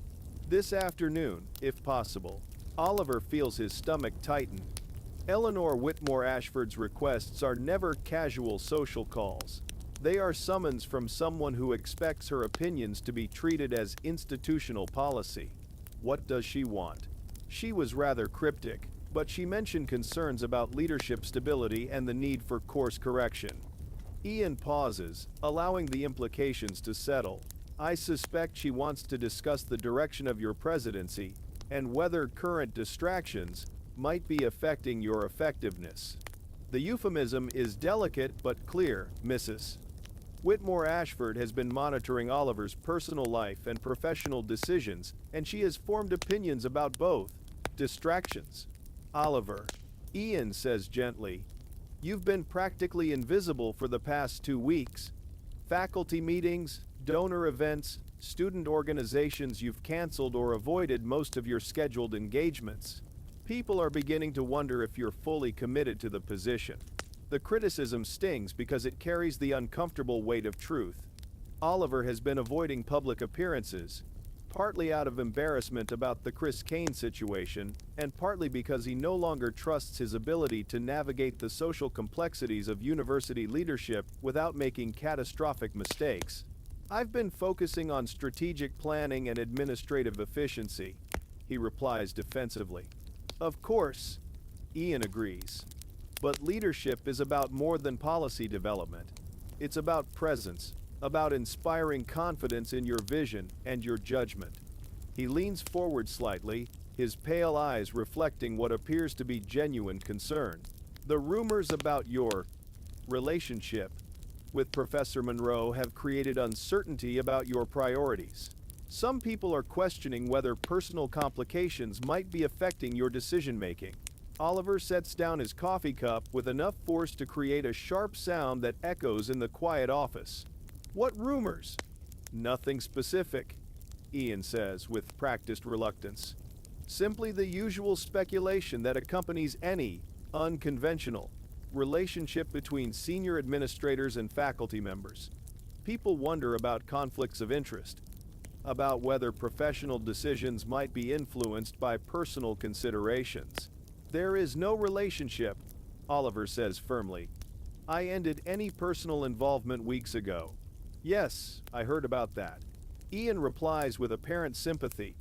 A difficult but wise decision. Though I'm afraid the damage to your reputation may already be done. In environments like this, the appearance of impropriety can be as destructive as actual wrongdoing. Oliver turns back to the window, watching students cross the snow-covered quad in small groups, their laughter and animated conversations, a stark contrast to the isolation he feels in this ornate office. 3 months ago, he walked among them with confidence and purpose, believing he could transform this institution while maintaining his personal integrity. Now he feels like a prisoner in a tower of his own construction, surrounded by advisors who claim to support him while systematically undermining everything he hoped to accomplish. Mrs. Whitmore Ashford wants to see immediate evidence of strong leadership, Ian continues. Clear decision-making, decisive action on institutional priorities, visible commitment to the university's traditional values. What kind of action? She mentioned the interdisciplinary curriculum proposals that have been stalled in committee for months. She believes they represent exactly the kind of experimental approach that donors and alumni find concerning. Ian's voice grows more confident, sensing Oliver's growing receptivity to guidance. She suggested that withdrawing support for these initiatives might demonstrate your commitment to practical educational goals rather than ideological. Experimentation. The proposals Ian mentions are among the reforms Oliver cares most deeply about, programs designed to break down barriers between departments, to create space for marginalized voices, to prepare students for a more complex and interconnected world. Abandoning them would represent the complete surrender of his vision for Whitmore's future. Those programs are essential to the university's evolution, Oliver says. But his voice lacks the conviction it once carried. Are they worth your presidency? Ian asks quietly. Because Mrs. Whitmore Ashford made it clear that continued support for controversial initiatives could affect the board's confidence in your leadership. The threat is delivered with surgical precision, not Ian's opinion, but the inevitable consequence of decisions beyond his control. The master manipulator has learned to present himself as a messenger rather than an architect, someone who reluctantly delivers news rather than shapes events. Outside, the December wind picks up, sending snow swirling across the campus in patterns that seem almost deliberate, as if winter itself is conspiring to obscure the clear lines and familiar landmarks that once made navigation possible. The meeting with Eleanor Whitmore Ashford lasts exactly 47 minutes and leaves Oliver Thames feeling as though he has been systematically dissected by a surgeon wielding social propriety as a scalpel. Mrs. Whitmore Ashford receives him in the ornate sitting room of the University Club, surrounded by oil paintings of distinguished alumni and Persian rugs that have absorbed decades of conversations that shaped institutional policy. She is 83 years old but carries herself with the imperious dignity of someone whose family name appears on half the buildings on campus and whose displeasure has ended more academic careers than economic recessions. President Thames, she says without preamble, not rising from her wing-back chair, we need to discuss the trajectory of your administration. For the better part of an hour, she delivers what amounts to a masterclass in institutional intimidation disguised as constructive feedback. She questions his judgment in personnel decisions, his understanding of donor relations, and his commitment to the essential character of Whitmore University. She speaks in the coded language of old money, polite suggestions that carry the weight of ultimatums, gentle corrections that feel like threats. By the time Oliver returns to his office, the winter afternoon has faded to dusk, and the Gothic buildings of the campus glow with warm light against the darkening sky. Snow continues to fall in lazy spirals, transforming the familiar landscape into something beautiful but alien. He finds Ian Garrett waiting in his office, reading through budget reports with the comfortable familiarity of someone who has made himself indispensable. "How did it go?" Ian asks, looking up with an expression of carefully calibrated concern. "About as well as expected," Oliver replies, slumping into his desk chair with uncharacteristic weariness. She wants the interdisciplinary programs canceled, the diversity initiatives scaled back, and what she calls a return to traditional academic excellence. "Unfortunate but not surprising," Ian murmurs. "Mrs. Whitmore Ashford represents a significant portion of our donor base. Her concerns reflect broader anxieties about the pace of institutional change." Oliver stares out at the snow-covered quad, watching a few hardy students make their way between the Gothic buildings like small figures in a winter landscape painting. She also mentioned that there are questions about my personal judgment and whether private relationships might be affecting my professional decisions. "Ah," Ian says softly, and something in his tone makes Oliver look up sharply. "What does that mean?" Ian appears to wrestle with himself before reaching into his briefcase and extracting a manila envelope. "I had hoped this wouldn't be necessary, but given Mrs. Whitmore Ashford's concerns." Oliver takes the envelope with growing dread. Inside are more photographs, but these are different from the conference images that first planted seeds of doubt about Delia and Chris. These show Delia alone, entering and leaving her apartment building at various times over the past 2 weeks. In several images, she appears to be talking on her phone, her expression animated and engaged. "I don't understand what I'm supposed to be seeing," Oliver says, though his voice betrays his uncertainty. The dates and times are noted on the back of each photograph. Ian explains with obvious reluctance. Cross-reference them with Mr. Kane's whereabouts since his administrative leave began.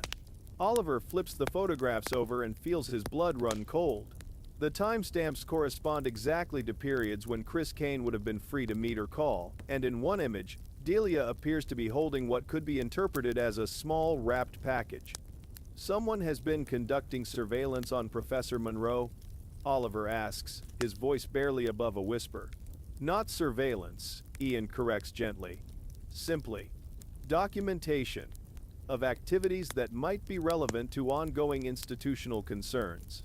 Given the questions that have been raised about professional boundaries and conflicts of interest, certain trustees felt it was important to have a clear understanding of the situation. The explanation is delivered with Ian's characteristic blend of reasonableness and regret, as if he personally finds such measures distasteful but necessary. In reality, he has orchestrated every aspect of this psychological campaign, from the initial planting of suspicions to these carefully staged photographs that transform innocent activities into apparent evidence of deception. This is insane, Oliver says, but even as he speaks, he studies the images with the intensity of someone desperate to find meaning in ambiguity. You're asking me to believe that Delia and Chris are continuing some kind of clandestine relationship while under institutional scrutiny. I'm not asking you to believe anything, Ian replies with practiced neutrality. I'm simply sharing information that has come to my attention. What you choose to make of it is entirely your decision. Oliver sets the photographs down and rubs his temples, feeling the familiar pressure of a headache building behind his eyes. The rational part of his mind recognizes that these images prove nothing, that a woman leaving her apartment and talking on her phone represents completely normal behavior that has been weaponized through interpretation and innuendo. But the paranoid voice that has grown stronger with each week of isolation insists that the pattern is too consistent to be coincidental. There's something else. Ian continues, his voice dropping to a confidential whisper.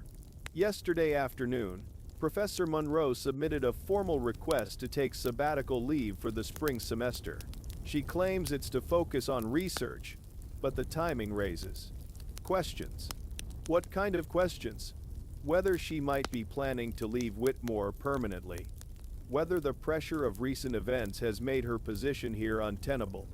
Ian pauses, allowing these implications to settle, or whether she's arranging her schedule to accommodate other commitments. The suggestion hangs in the air like poison gas, invisible but deadly. In Ian's telling, Delia's sabbatical request becomes evidence of guilt rather than a reasonable response to institutional hostility. Her desire to escape the toxic atmosphere that has enveloped the university is transformed into proof of the very deception she's being accused of. I should talk to her, Oliver says, but without conviction. Should you? Ian asks gently. Consider how that would look, the president pursuing private conversations with a faculty member who's at the center of ongoing concerns about professional boundaries. Mrs. Whitmore Ashford specifically mentioned the need for you to demonstrate clear judgment and appropriate distance from controversial situations. Oliver sinks deeper into his chair, feeling the walls of his office close around him like a trap. Every instinct that once guided him toward connection and collaboration has been turned against him. Every relationship that might have provided support has been systematically undermined or destroyed. Outside his window, the campus carillon begins its evening concert, the familiar notes of Bach floating across the snow-covered quad. The melody should be comforting, a reminder of the institution's noble traditions and enduring values. Instead, it sounds like a funeral march for everything Oliver once believed about leadership, trust, and the possibility of meaningful change. What would you recommend? He asks finally, the words tasting like surrender.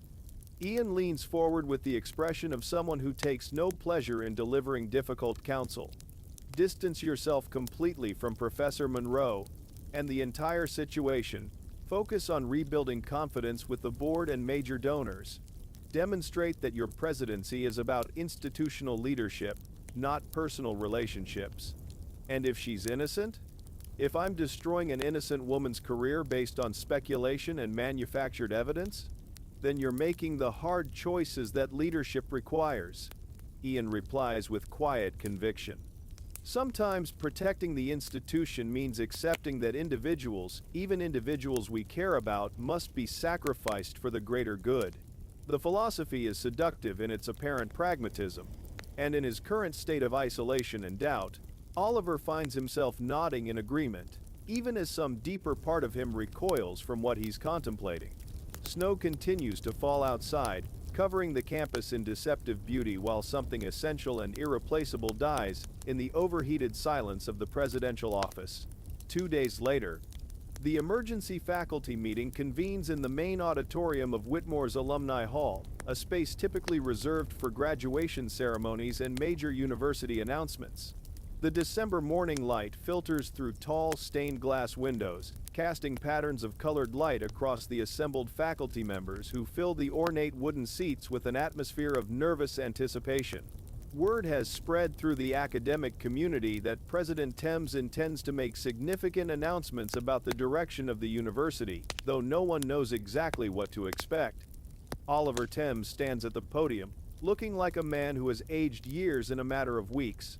His usually impeccable appearance shows signs of strain, his suit slightly wrinkled, his hair bearing traces of gray that weren't visible at his inauguration, his eyes carrying the hollow look of someone who has spent too many sleepless nights questioning everything he once believed about leadership and trust. Behind him, projected on a large screen, is the university seal, an image of an open book, surrounded by Latin phrases about truth and knowledge, that now seems to mock the deceptions and manipulations that have consumed his administration.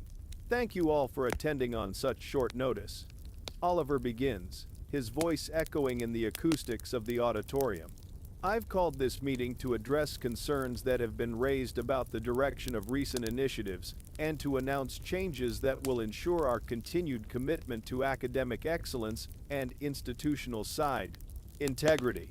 In the third row, Delia Monroe sits with several colleagues from the literature department, her expression carefully neutral despite the growing dread in her chest. She has heard rumors about this meeting, whispers in faculty lounges about course corrections and administrative restructuring that suggest her sabbatical request may be the least of her concerns. Effective immediately, Oliver continues. The university is suspending all interdisciplinary program development pending a comprehensive review of curricular priorities and resource allocation. Additionally, we are implementing new oversight procedures for faculty travel and professional development activities to ensure complete transparency in the use of university funds. A murmur of confusion and concern ripples through the assembled faculty. These programs represent months of collaborative work and significant financial investment, and their sudden cancellation suggests institutional chaos rather than thoughtful policy development. From his position in the front row, Ian Garrett watches Oliver's performance with the satisfaction of a puppeteer whose marionette is dancing precisely to his choreography. Every word, every gesture reflects the careful psychological conditioning he has applied over weeks of patient manipulation. Furthermore, Oliver says, his voice growing stronger as he moves toward the announcement he has been building toward. Recent events have highlighted the need for clearer policies regarding conflicts of interest and professional boundaries within the university community. Delia feels her stomach tighten as she realizes where this is heading. It has come to my attention that certain faculty members may have engaged in activities that compromise the integrity of our academic mission and create inappropriate entanglements between personal relationships and professional integrities. Responsibilities. Oliver continues, his eyes scanning the audience but carefully avoiding Delia's section. While we take no pleasure in addressing these issues publicly, the university's commitment to transparency demands that we acknowledge situations that affect institutional credibility. The auditorium has grown completely silent except for the soft whisper of winter wind against the tall windows. Faculty members glance at each other with growing unease, sensing that they are witnessing something unprecedented in Whitmore's genteel academic culture. Professor Delia Monroe, Oliver says, his voice carrying across the space like a physical blow, please stand. Delia rises slowly from her seat, her face pale but her posture straight, with the dignity of someone who refuses to be broken by public humiliation. Around her, colleagues shift uncomfortably, some avoiding her gaze while others watch with expressions of shock and sympathy. Professor Monroe's recent sabbatical request has been denied, Oliver announces with bureaucratic formality. Additionally, she is being placed on administrative review, pending investigation of possible violations of university policies regarding professional conduct and conflicts of interest. The words land like hammer blows in the silent auditorium. Several faculty members audibly gasp, while others lean forward in their seats as if they haven't heard correctly. This kind of public discipline is almost unknown in university settings, where such matters are typically handled through private administrative channels. This action is based on documented evidence of inappropriate relationships and activities that compromise Professor Monroe's effectiveness as an educator and her ability to serve the university's mission. Oliver continues, his voice growing mechanical as he recites language that Ian Garrett helped him prepare. The review will be conducted by an external committee to ensure complete objectivity and fairness. Delia stands in the midst of this public degradation, with tears streaming down her face not from shame, but from the devastating recognition of how completely the man she loved has been destroyed by manipulation and paranoia. The Oliver Thames who stands at that podium bears no resemblance to the passionate reformer who once spoke about justice and integrity with such conviction. Professor Monroe, Oliver says, his eyes finally meeting hers across the auditorium. You are hereby relieved of all teaching and administrative responsibilities pending the outcome of this review. The silence that follows is absolute and suffocating. Then, slowly, Delia begins to walk toward the center aisle, her movements deliberate and composed despite the public humiliation she has just endured. As she passes the rows of her colleagues, some reach out to touch her hand or whisper words of support, while others study their programs with the uncomfortable intensity of people who wish they were anywhere else. You're destroying an innocent woman, she says quietly as she reaches the front of the auditorium, her voice carrying clearly in the acoustic space. And you're destroying yourself in the process. Oliver stares down at her from the podium, his face a mask of bureaucratic authority that conceals the chaos of emotions beneath. This decision is based on evidence and institutional policy, not personal considerations. Evidence fabricated by someone who wants to see you fail, Delia replies, her voice growing stronger. Evidence that you would have recognized as manipulation if you hadn't allowed fear to cloud your judgment. Professor Monroe, Oliver says with warning in his voice, you are no longer authorized to be on university property. Security will escort you to your office to collect personal belongings. As if summoned by his words, two campus security officers appear at the back of the auditorium and begin walking down the center aisle. The symbolism is devastating. A respected faculty member being removed from her own institution like a criminal. But as Delia reaches the auditorium doors, she turns back one final time to look at Oliver. When you finally understand what Ian Garrett has done to you, when you see how completely he has destroyed your integrity and your capacity for love, I hope you'll remember that some of us tried to save you from the sumdis, yourself. The doors close behind her with a sound that echoes through the auditorium like a coffin lid falling shut. Oliver remains at the podium, staring at the space where she had stood, while around him the assembled faculty begins to murmur and shift with the uncomfortable energy of people who have witnessed something that will haunt the institution for years to come. From his front row seat, Ian Garrett allows himself a small smile of satisfaction. The trap that took months to construct has finally closed completely, leaving Oliver Thames isolated from every ally and dependent entirely on the guidance of the man who orchestrated his destruction. The snow outside continues to fall, covering Whitmore University in pristine whiteness that conceals the moral rot spreading through its Gothic corridors. The aftermath of the faculty meeting spreads through Whitmore University like a contagion, infecting every conversation and casting a shadow over the institution's carefully maintained facade of academic civility. Within hours, news of Professor Monroe's public humiliation has reached alumni networks, donor circles, and academic communities across the region. By evening, Oliver Thames's phone rings constantly with calls from board members, faculty representatives, and journalists seeking comment on what many are calling the most shocking breach of university protocol in Whitmore's long history. Oliver sits alone in his darkened office as midnight approaches, The campus spread out below him under a blanket of fresh snow that makes the Gothic buildings look like monuments in a cemetery. He has not eaten since morning, has not answered his phone in hours, and has not been able to shake the image of Delia walking from the auditorium with tears streaming down her face.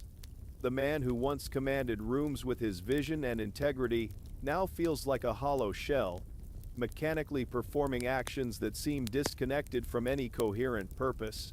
A soft knock interrupts his brooding.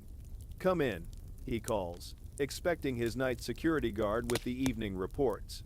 Instead, Chris Kane appears in the doorway, his face drawn with exhaustion and something harder, a determination that suggests he has come here with a specific purpose despite the personal cost it might entail. "Chris," Oliver says, rising from his chair with surprise. "What are you doing here? You're not supposed to be on campus." "I know," Chris replies, stepping into the office without invitation. "But after what happened today, I couldn't stay away. We need to talk." Oliver studies the younger man's face, noting the dark circles under his eyes and the way his hands clench and unclench at his sides. "If this is about your termination, the decision has been made. The university's position is based on lies." Chris interrupts with quiet fury. "And you know it, even if you're not willing to admit it to yourself." "Chris, I understand you're upset. But, do you?" Chris steps closer to the desk, his voice rising slightly. "Do you understand that you just destroyed the career and reputation of the most brilliant, principled woman I've ever known? Do you understand that you've become the kind of leader who sacrifices innocent people to protect his own position?" The words hit Oliver like physical blows, striking at fears he's been trying to suppress since this afternoon's devastating performance. Professor Monroe violated university policies regarding... Professor Monroe never violated anything except Ian Garrett's plan to control your administration, Chris says, his voice cracking with emotion.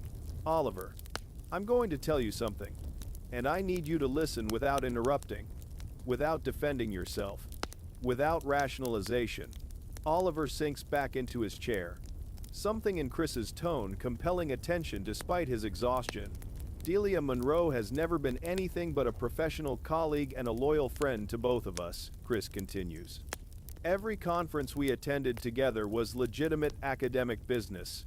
Every meeting, every conversation, every moment that's been twisted into evidence of an affair, all of it completely innocent professional interaction. The photographs were taken by investigators hired by Ian Garrett and interpreted by someone who wanted to see scandal where none existed." Chris reaches into his jacket and pulls out a manila envelope. "I know this because one of those investigators contacted me yesterday. His name is David Pierce. And his conscience finally got the better of him." Oliver stares at the envelope as if it contains a bomb. Pierce was hired through a shell company to document the movements and interactions of university personnel, Chris continues. "He was told it was routine background investigation for security purposes. But when he saw how his surveillance was being used to destroy careers and relationships, he decided he couldn't be part of it anymore." Chris slides the envelope across the desk. "Open it." Inside are audio recordings on USB drives, printed emails, and documentation that reveals the elaborate conspiracy Ian Garrett has constructed over months of careful manipulation. Invoices for surveillance services, email exchanges discussing target subjects and narrative development. Most damaging of all, recorded phone conversations between Ian and various board members, in which he systematically plants doubts about Oliver's judgment, Delia's motivations, and Chris's qualifications. "Listen to track 3, Chris says quietly. "That's Ian talking to Mrs. Whitmore Ashford about the necessity of containing President Thames's dangerous idealism and the importance of managing his relationships to serve institutional stability." Oliver's hands shake as he loads the USB drive into his computer. Ian Garrett's voice fills the office, captured in crystal clarity as he discusses strategies for isolating Oliver and turning his allies against each other. "The Monroe woman is the key," Ian's recorded voice explains with chilling calculation. Remove her influence, and Thames becomes completely dependent on our guidance. Create enough doubt about her loyalty and his judgment, and we can shape his entire presidency according to our objectives. The conversation continues for nearly 20 minutes, detailing every aspect of the psychological warfare that has consumed Oliver's administration. The fabricated evidence, the carefully orchestrated rumors, the strategic manipulation of board members and major donors. All of it documented in Ian's own words, with the casual confidence of someone who never expected his machinations to be exposed. "My God," Oliver whispers as the recording ends. "What have I done?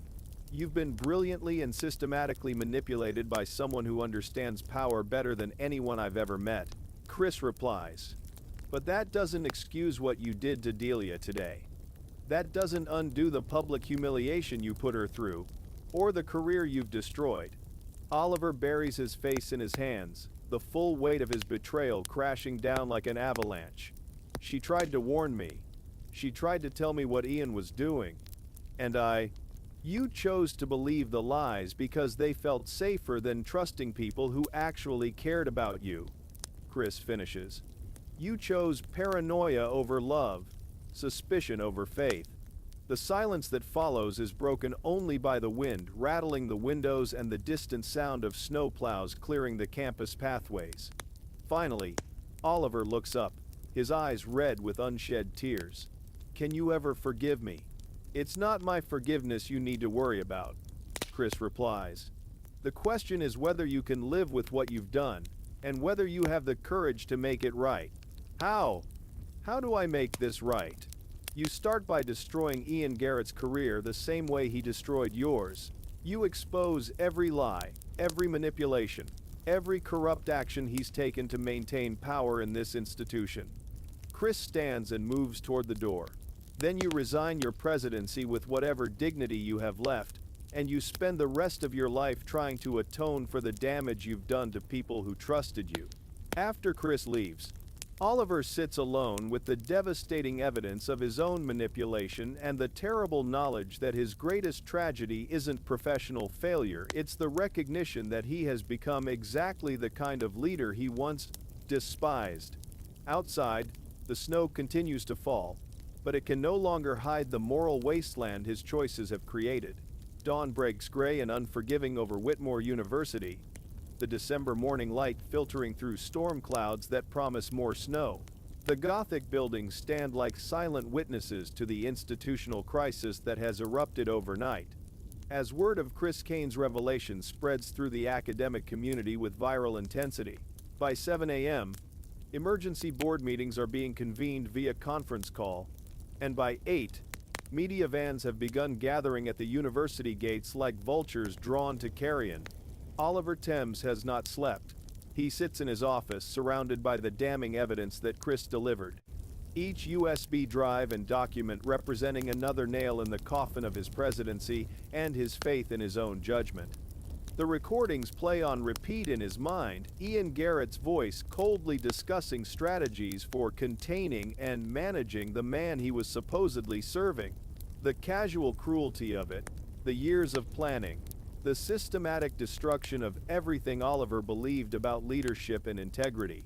At 9 o'clock sharp, Ian Garrett arrives for their scheduled weekly meeting, moving through the outer office with his usual confident stride.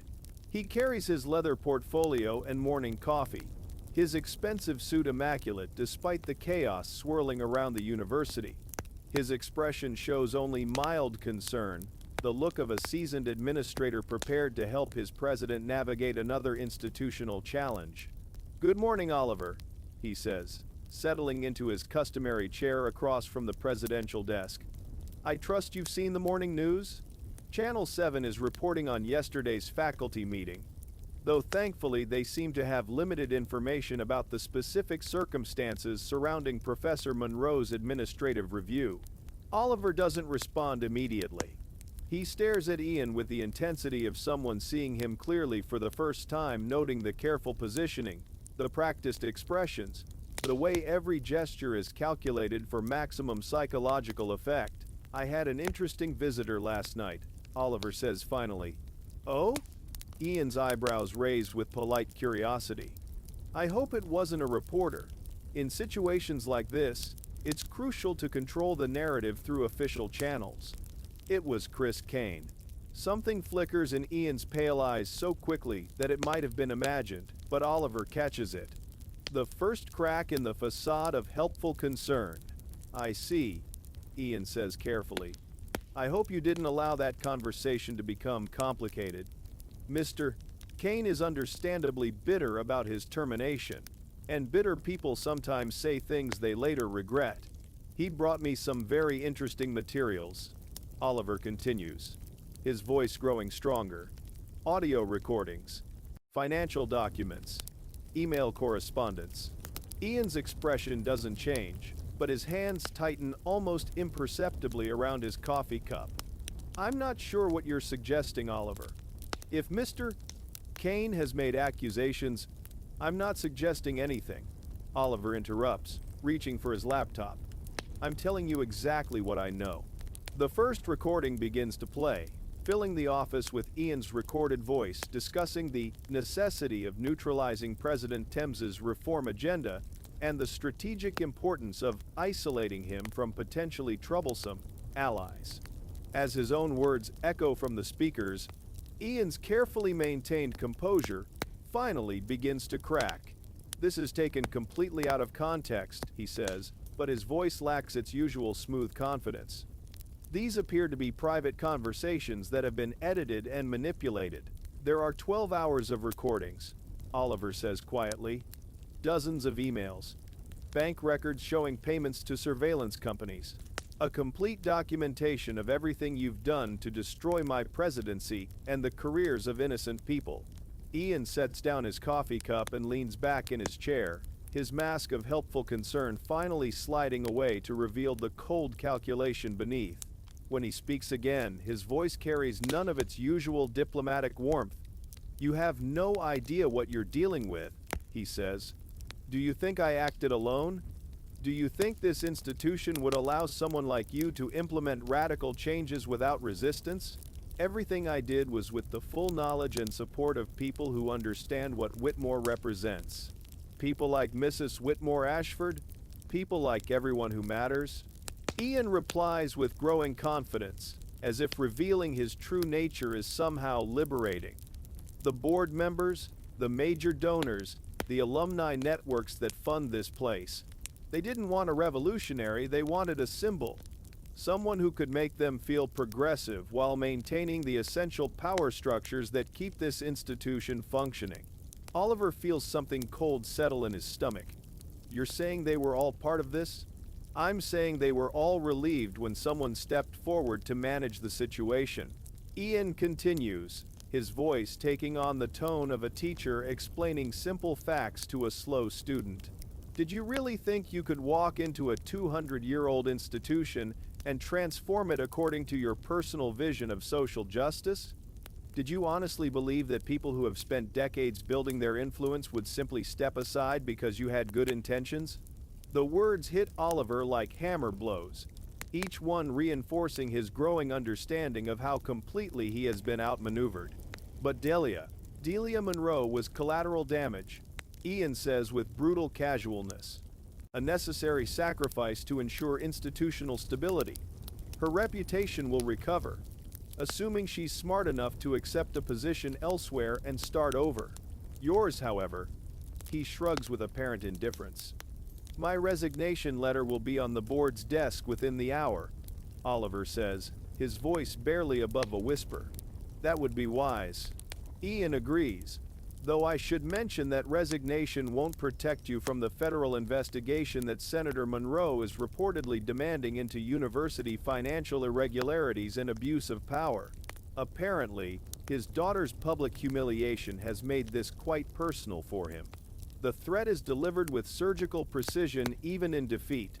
Ian wants Oliver to understand that the destruction will continue long after the presidency ends. There is, however, one way to minimize the damage. Ian continues, his voice returning to its helpful tone. Full cooperation with the transition process. Public acknowledgement of your mistakes in judgment. Perhaps even a statement taking responsibility for the administrative chaos that has plagued your tenure. You want me to confess to crimes I didn't commit to protect you from crimes you did commit. I want you to understand that the only choice you have is how this story ends, Ian replies. You can go down as the failed president who lost control of his institution and his judgment, or as the failed president who also destroyed the careers of everyone around him in a futile attempt to shift blame. Oliver stares across the desk at the man who has systematically destroyed everything he cared about, recognizing in Ian's pale eyes the kind of institutional sociopathy that treats human lives as pawns in elaborate power games. Get out, he says quietly. Oliver, get out! Oliver roars, rising from his chair with such force that it crashes backward against the window. Get out of my office. Get out of this building. And if I see your face again before my resignation takes effect, I'll have security remove you bodily.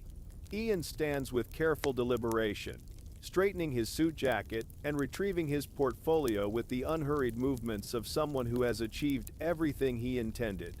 You had such potential, he says with what might be genuine regret. If you had simply allowed yourself to be managed properly, you could have had a successful presidency and made a real difference within acceptable parameters. Instead, you chose to trust the wrong people and fight battles you could never win. After Ian leaves, Oliver stands alone in his office as the full weight of his situation becomes clear. His presidency is over. His relationship with Delia is destroyed beyond repair. His reputation and career are in ruins. And somewhere in the distance, he can hear the sound of media helicopters circling like carrion birds over the Gothic towers of Whitmore University. The trap that took months to construct has finally closed completely, and Oliver Thames is left to contemplate the ruins of everything he once believed about power, justice, and the possibility of meaningful change in institutions built to resist it. The final act of Oliver Thames's presidency unfolds with the inexorable momentum of Greek tragedy. By noon, the Board of Trustees has convened an emergency session via secure conference call, their voices crackling through speakerphones with the cold authority of institutional judgment.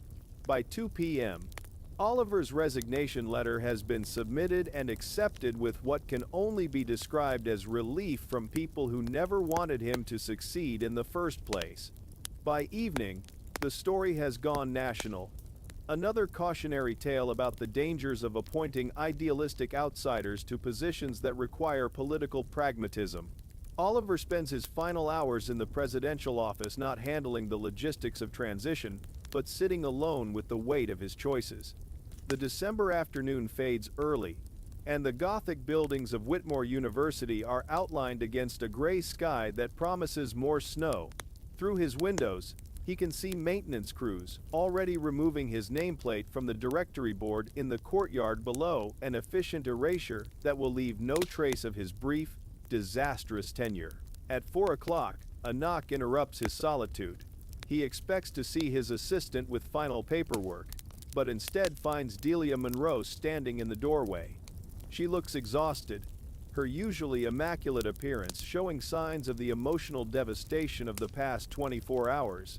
Her eyes are red-rimmed from crying, her hair pulled back in a simple ponytail rather than her usual sophisticated style. But she carries herself with the dignity of someone who refuses to be broken by institutional cruelty.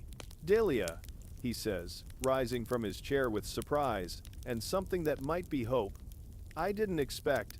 I know, she interrupts quietly. I know about the recordings, about Ian's manipulation, about everything. Oliver feels his heart stop. Chris told you? Chris told everyone, she replies, stepping into the office but remaining near the door, as if ready to flee at any moment. The faculty senate held an emergency meeting this morning. The audio files have been shared with the board, with Senator Monroe, with the Attorney General's office. Delia. Oliver takes a step toward her, but she raises her hand to stop him. I came here to tell you something, she says, her voice carefully controlled. I came to tell you that I understand how Ian manipulated you, how he exploited your insecurities and turned your integrity against you. I understand that you were as much a victim of his psychological warfare as anyone else. Oliver feels tears beginning to form. Then you forgive me? No, she says with quiet finality. Understanding is not forgiveness. Explanation is not absolution. The words hit him like physical blows. When you stood at that podium yesterday and destroyed my reputation in front of the entire faculty, when you had me escorted from my own institution like a criminal, you weren't acting under some kind of mind control. Delia continues, her voice growing stronger. You were making a choice to believe lies over truth, suspicion over love, political expedience over moral courage. I was trying to protect the institution. You were trying to protect yourself, she corrects sharply. You were so afraid of being seen as weak or compromised that you destroyed the people who actually cared about you. You let fear turn you into exactly the kind of leader you claim to despise. Oliver sinks into his chair, the full weight of her words settling over him like a burial shroud.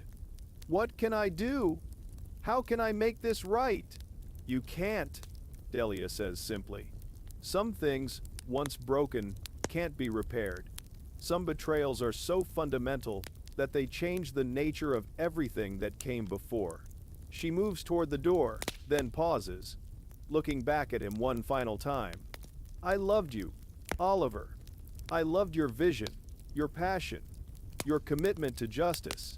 I loved the man who wanted to transform this institution into something worthy of its ideals.